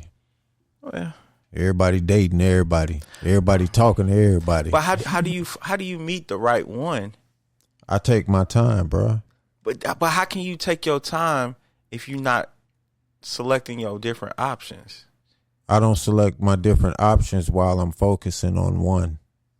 Well, then if you focusing on one, what if the one that you see right there that's entertaining you is the one and you wasting your time with somebody? I missed her because I'm focused on the one. See, if you don't I don't believe in giving other people attention that I should be trying to give to the one that I'm trying to make it work with. I mean, yeah, that's what I'm saying. So you try to make it work with any woman that you get their number from? If I feel the interest in her that I want to date her, then I'm automatically I don't look at somebody and say, "Damn, she look cute. I want to go out and date and eat something with her." You know, I'm looking past all that. I want to know your personality. I want to know what you like. I want to know what your interests are. What is your future plans? Where do you see this going? Well, all that. I'm not looking for a friend for 2 weeks. Well, see, a lot of women are though, because that can scare women away. That can scare women away. That's why I'm single. You be like, damn, this dude, you too attached. There's a whole lot of diseases out here besides fucking COVID, man. So I'm good. That's why I said we wouldn't be exclusive until we had sex. Until we had sex, that okay. Because we talked about that earlier. Having sex could be just talking. True. Just having sex is just talking. No, he said you could have. He said you could be. What he's saying is you can be having sex with somebody where y'all saying, "Oh, we just talk. We ain't together or nothing. We just talking." No, I was talking about from my term, but I get what you saying. Today's day, if you just talking, that means hey, we could be just fucking. Mm-hmm. Yeah, I get what you're saying. She fucking you, the next dude. You know, that's why I say, if you fuck with me, then you're exclusive with me until you deem us no more. Then you can fuck whoever you want. But I'm going to do this exact same thing for you. If I'm fucking with you, I'm going to fuck with you exclusively until we deem, hey, this ain't going to work. Do you, I do me. That's how it should be. Bug said, hey, when you test driving a car, you can only test drive one car at a time. I swear to God. Say that again, man. When you test driving a car, you only test drive one car at a time. Yeah, but then you got to park that bitch and then see if you like another car. No, if he driving it, he like it, he going to go sign the papers. Hey, if he don't like it, then it's like, okay, well, I'm going to go find me another car altogether. I don't like that If I'm test driving a car, I'm not taking it on a road trip around the world. I would test drive it for an hour if I like it. If I don't, he said he don't test drive nothing. He ain't got serious interest in. He gonna look at it, read the specs on it. You know what I'm saying, get it in the color he want and all that good stuff. And then once it's all to that point, he said, all right, get in, take it for a spin. Didn't I tell you I just gave somebody a second chance? You just did? Didn't I tell y'all that last week? You did it before. I gave somebody a second chance, and it took them literally 1 week to fuck it up. Yeah, that's why. 1 week, man. I'm telling you, I tell the boy, I tell Tyreek, I don't tell Ryder them. I'm like, man, look, keep your options open. Don't be settled down to nobody. You can't tell him that he an athlete. But that don't mean going around. A lot of options. That don't mean going around. I don't talk about sex like that. I just tell them that don't mean going around kissing everybody. You know what I mean? That just mean, hey, see what they mind like. You could. I say the best relationship is when the man and the girl are friends. They are friends first, not going into it like I've seen people meet each other and not even thinking about dating. They go into it like, hey, you hella cool. I can straight talk to you, like, straight up. But I got a girlfriend. She always going, but I'm always talking to you about her. And then 3-4 years later, you realize, damn, I should be with you.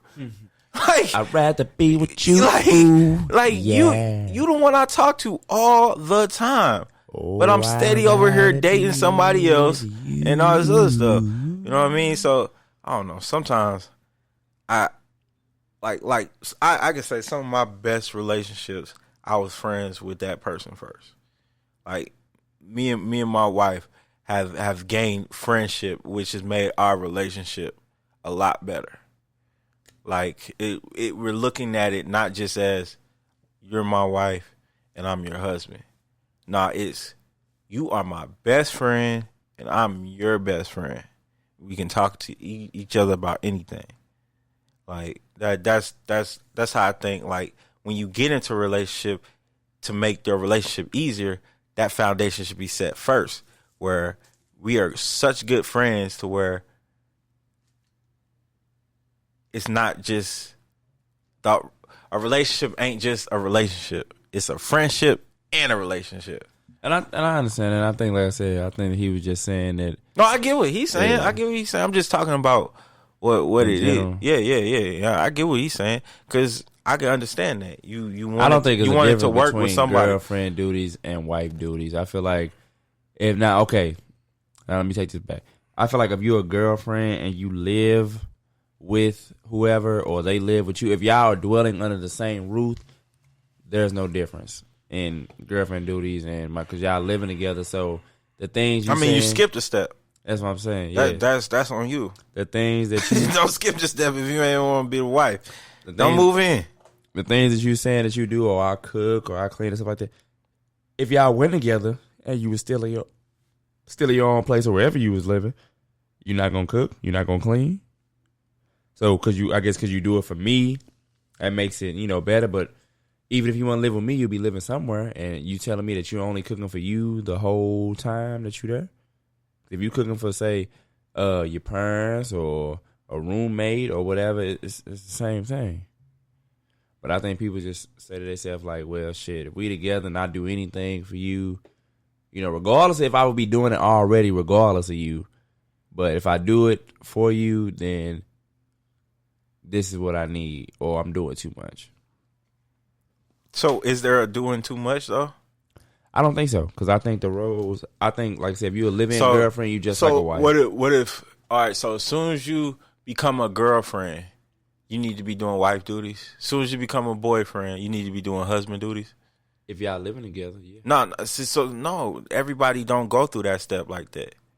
Everybody don't do that. That's what I'm saying. If you are at the living together stage and saying now, if y'all are not living together, it's some people that actually do it right to where they go to college and that person goes to college, they get their own apartment. Yeah, if the other person got their own apartment. Not living together, then okay, then the duties are different. Okay, you shouldn't be going over there cleaning up after cleaning up after the dude or cleaning up after the chick all the time. But if you want that man to marry you, even if you got your own apartment, you got to show him you got the skills. You better. It's like you trying out for the team. Yeah, especially if you grown. And back in the day, they used to take them girls. They used to be a little young, and they'd raise them up how they wanted. But now you gotta wait. You gotta wait till both parties are grown. So if you grown, anybody trying to say, "Well, shit, I'm gonna marry her, but I don't know if she can cook. I don't know if she gonna clean. I don't know what she gonna do. I don't know what she. But if you already show him you capable of that stuff, he like, damn, she cook, she clean. Why is she staying at the apartment, not with me? Why this woman ain't my wife? And I want to say two things real quick, bro. Go ahead. For me, if I say the next woman I marry, she need to be able to cook. She need to be able to throw down in the kitchen. She need to be able to keep the house clean, take care of my kids. Then I can't be mad if a woman says, I want a man that makes $100,000 a year. Oh yeah, you can't be mad, cause she can have her what's it called, qualifications too. So my point is, it's the standards. When people are putting standards on what they want, then they'll never find anything meaningful. Anything worth having is worth working for. I'll leave that at that. And the other thing, ladies, please, these niggas 2 minutes left, y'all. That's out here not doing nothing. Stop giving them pussy, please. No, you know what I'm saying? Keep getting it to them. Nah, hell nah. Pussy is for niggas that done accomplished something. You know what I'm saying? If he's not, you know what I'm saying, doing what he got to do as a man, he shouldn't be getting none. You know what I'm saying? He got to get himself together first before you start giving him some Basically, pussy. you saying these bum ass niggas need to have limp dick. Yeah, straight up. Like the pussy is They reserved. should be getting nothing. Hey, No, keep giving it to them. Oh, so hell us no. good men, we can weed out all you whack ass motherfucking bitches. cause man, So I get y'all keep I be getting knocked tired down. of chicks be like, oh, I can't stand him. He a terrible baby daddy or he a terrible this or that. And I be like, okay, well, before you start fucking, 1 minute what kind, left, y'all. what kind of nigga was he? And then they start describing him. You be like, well, bitch, that's the problem right there. The real women taking note of that shit, and them the ones I'm waiting Did you hear the on. description that you just gave? That killed me though. People do that on Facebook all the time when they start talking about baby daddies ain't shit, and then motherfuckers hit their post. Nah, your baby daddy just ain't shit. Thank you. And they be looking salty. They don't post you don't know that back. how to identify good men. Don't mean all men is trash. Yeah, man. And that'd be the problem. It's a lot of women that don't have good men recognition skills because they weren't taught. All right, y'all. Real quick, let me get y'all last word. Y'all really, literally got a minute, so let's kick it real quick. I want to go last. Go, Bug. No, I ain't got none, man. Bug ain't got none. What you got? You go ahead. Oh, me? You want me to go? My last word is Hakuna Matata. My last word is let's move forward, y'all. All right, man. Thanks for tuning in to the spillover. You know how we do it every Monday. Bug said we need to get another day, man. He be having too much shit to say. But hey, man, time constraints have limited us to 1 day. We used to do 3 days, but y'all act like it was too much. Now we give y'all one. Now y'all want more. We're going to give y'all more eventually. Trust me. When I get laid off, we're going to do more. All right, man. We appreciate y'all listening, man, to the spillover. Yours truly, Drake Lockhead. It's Reggie. Big bro. And we appreciate y'all for listening, man. Hey, thank you. All love.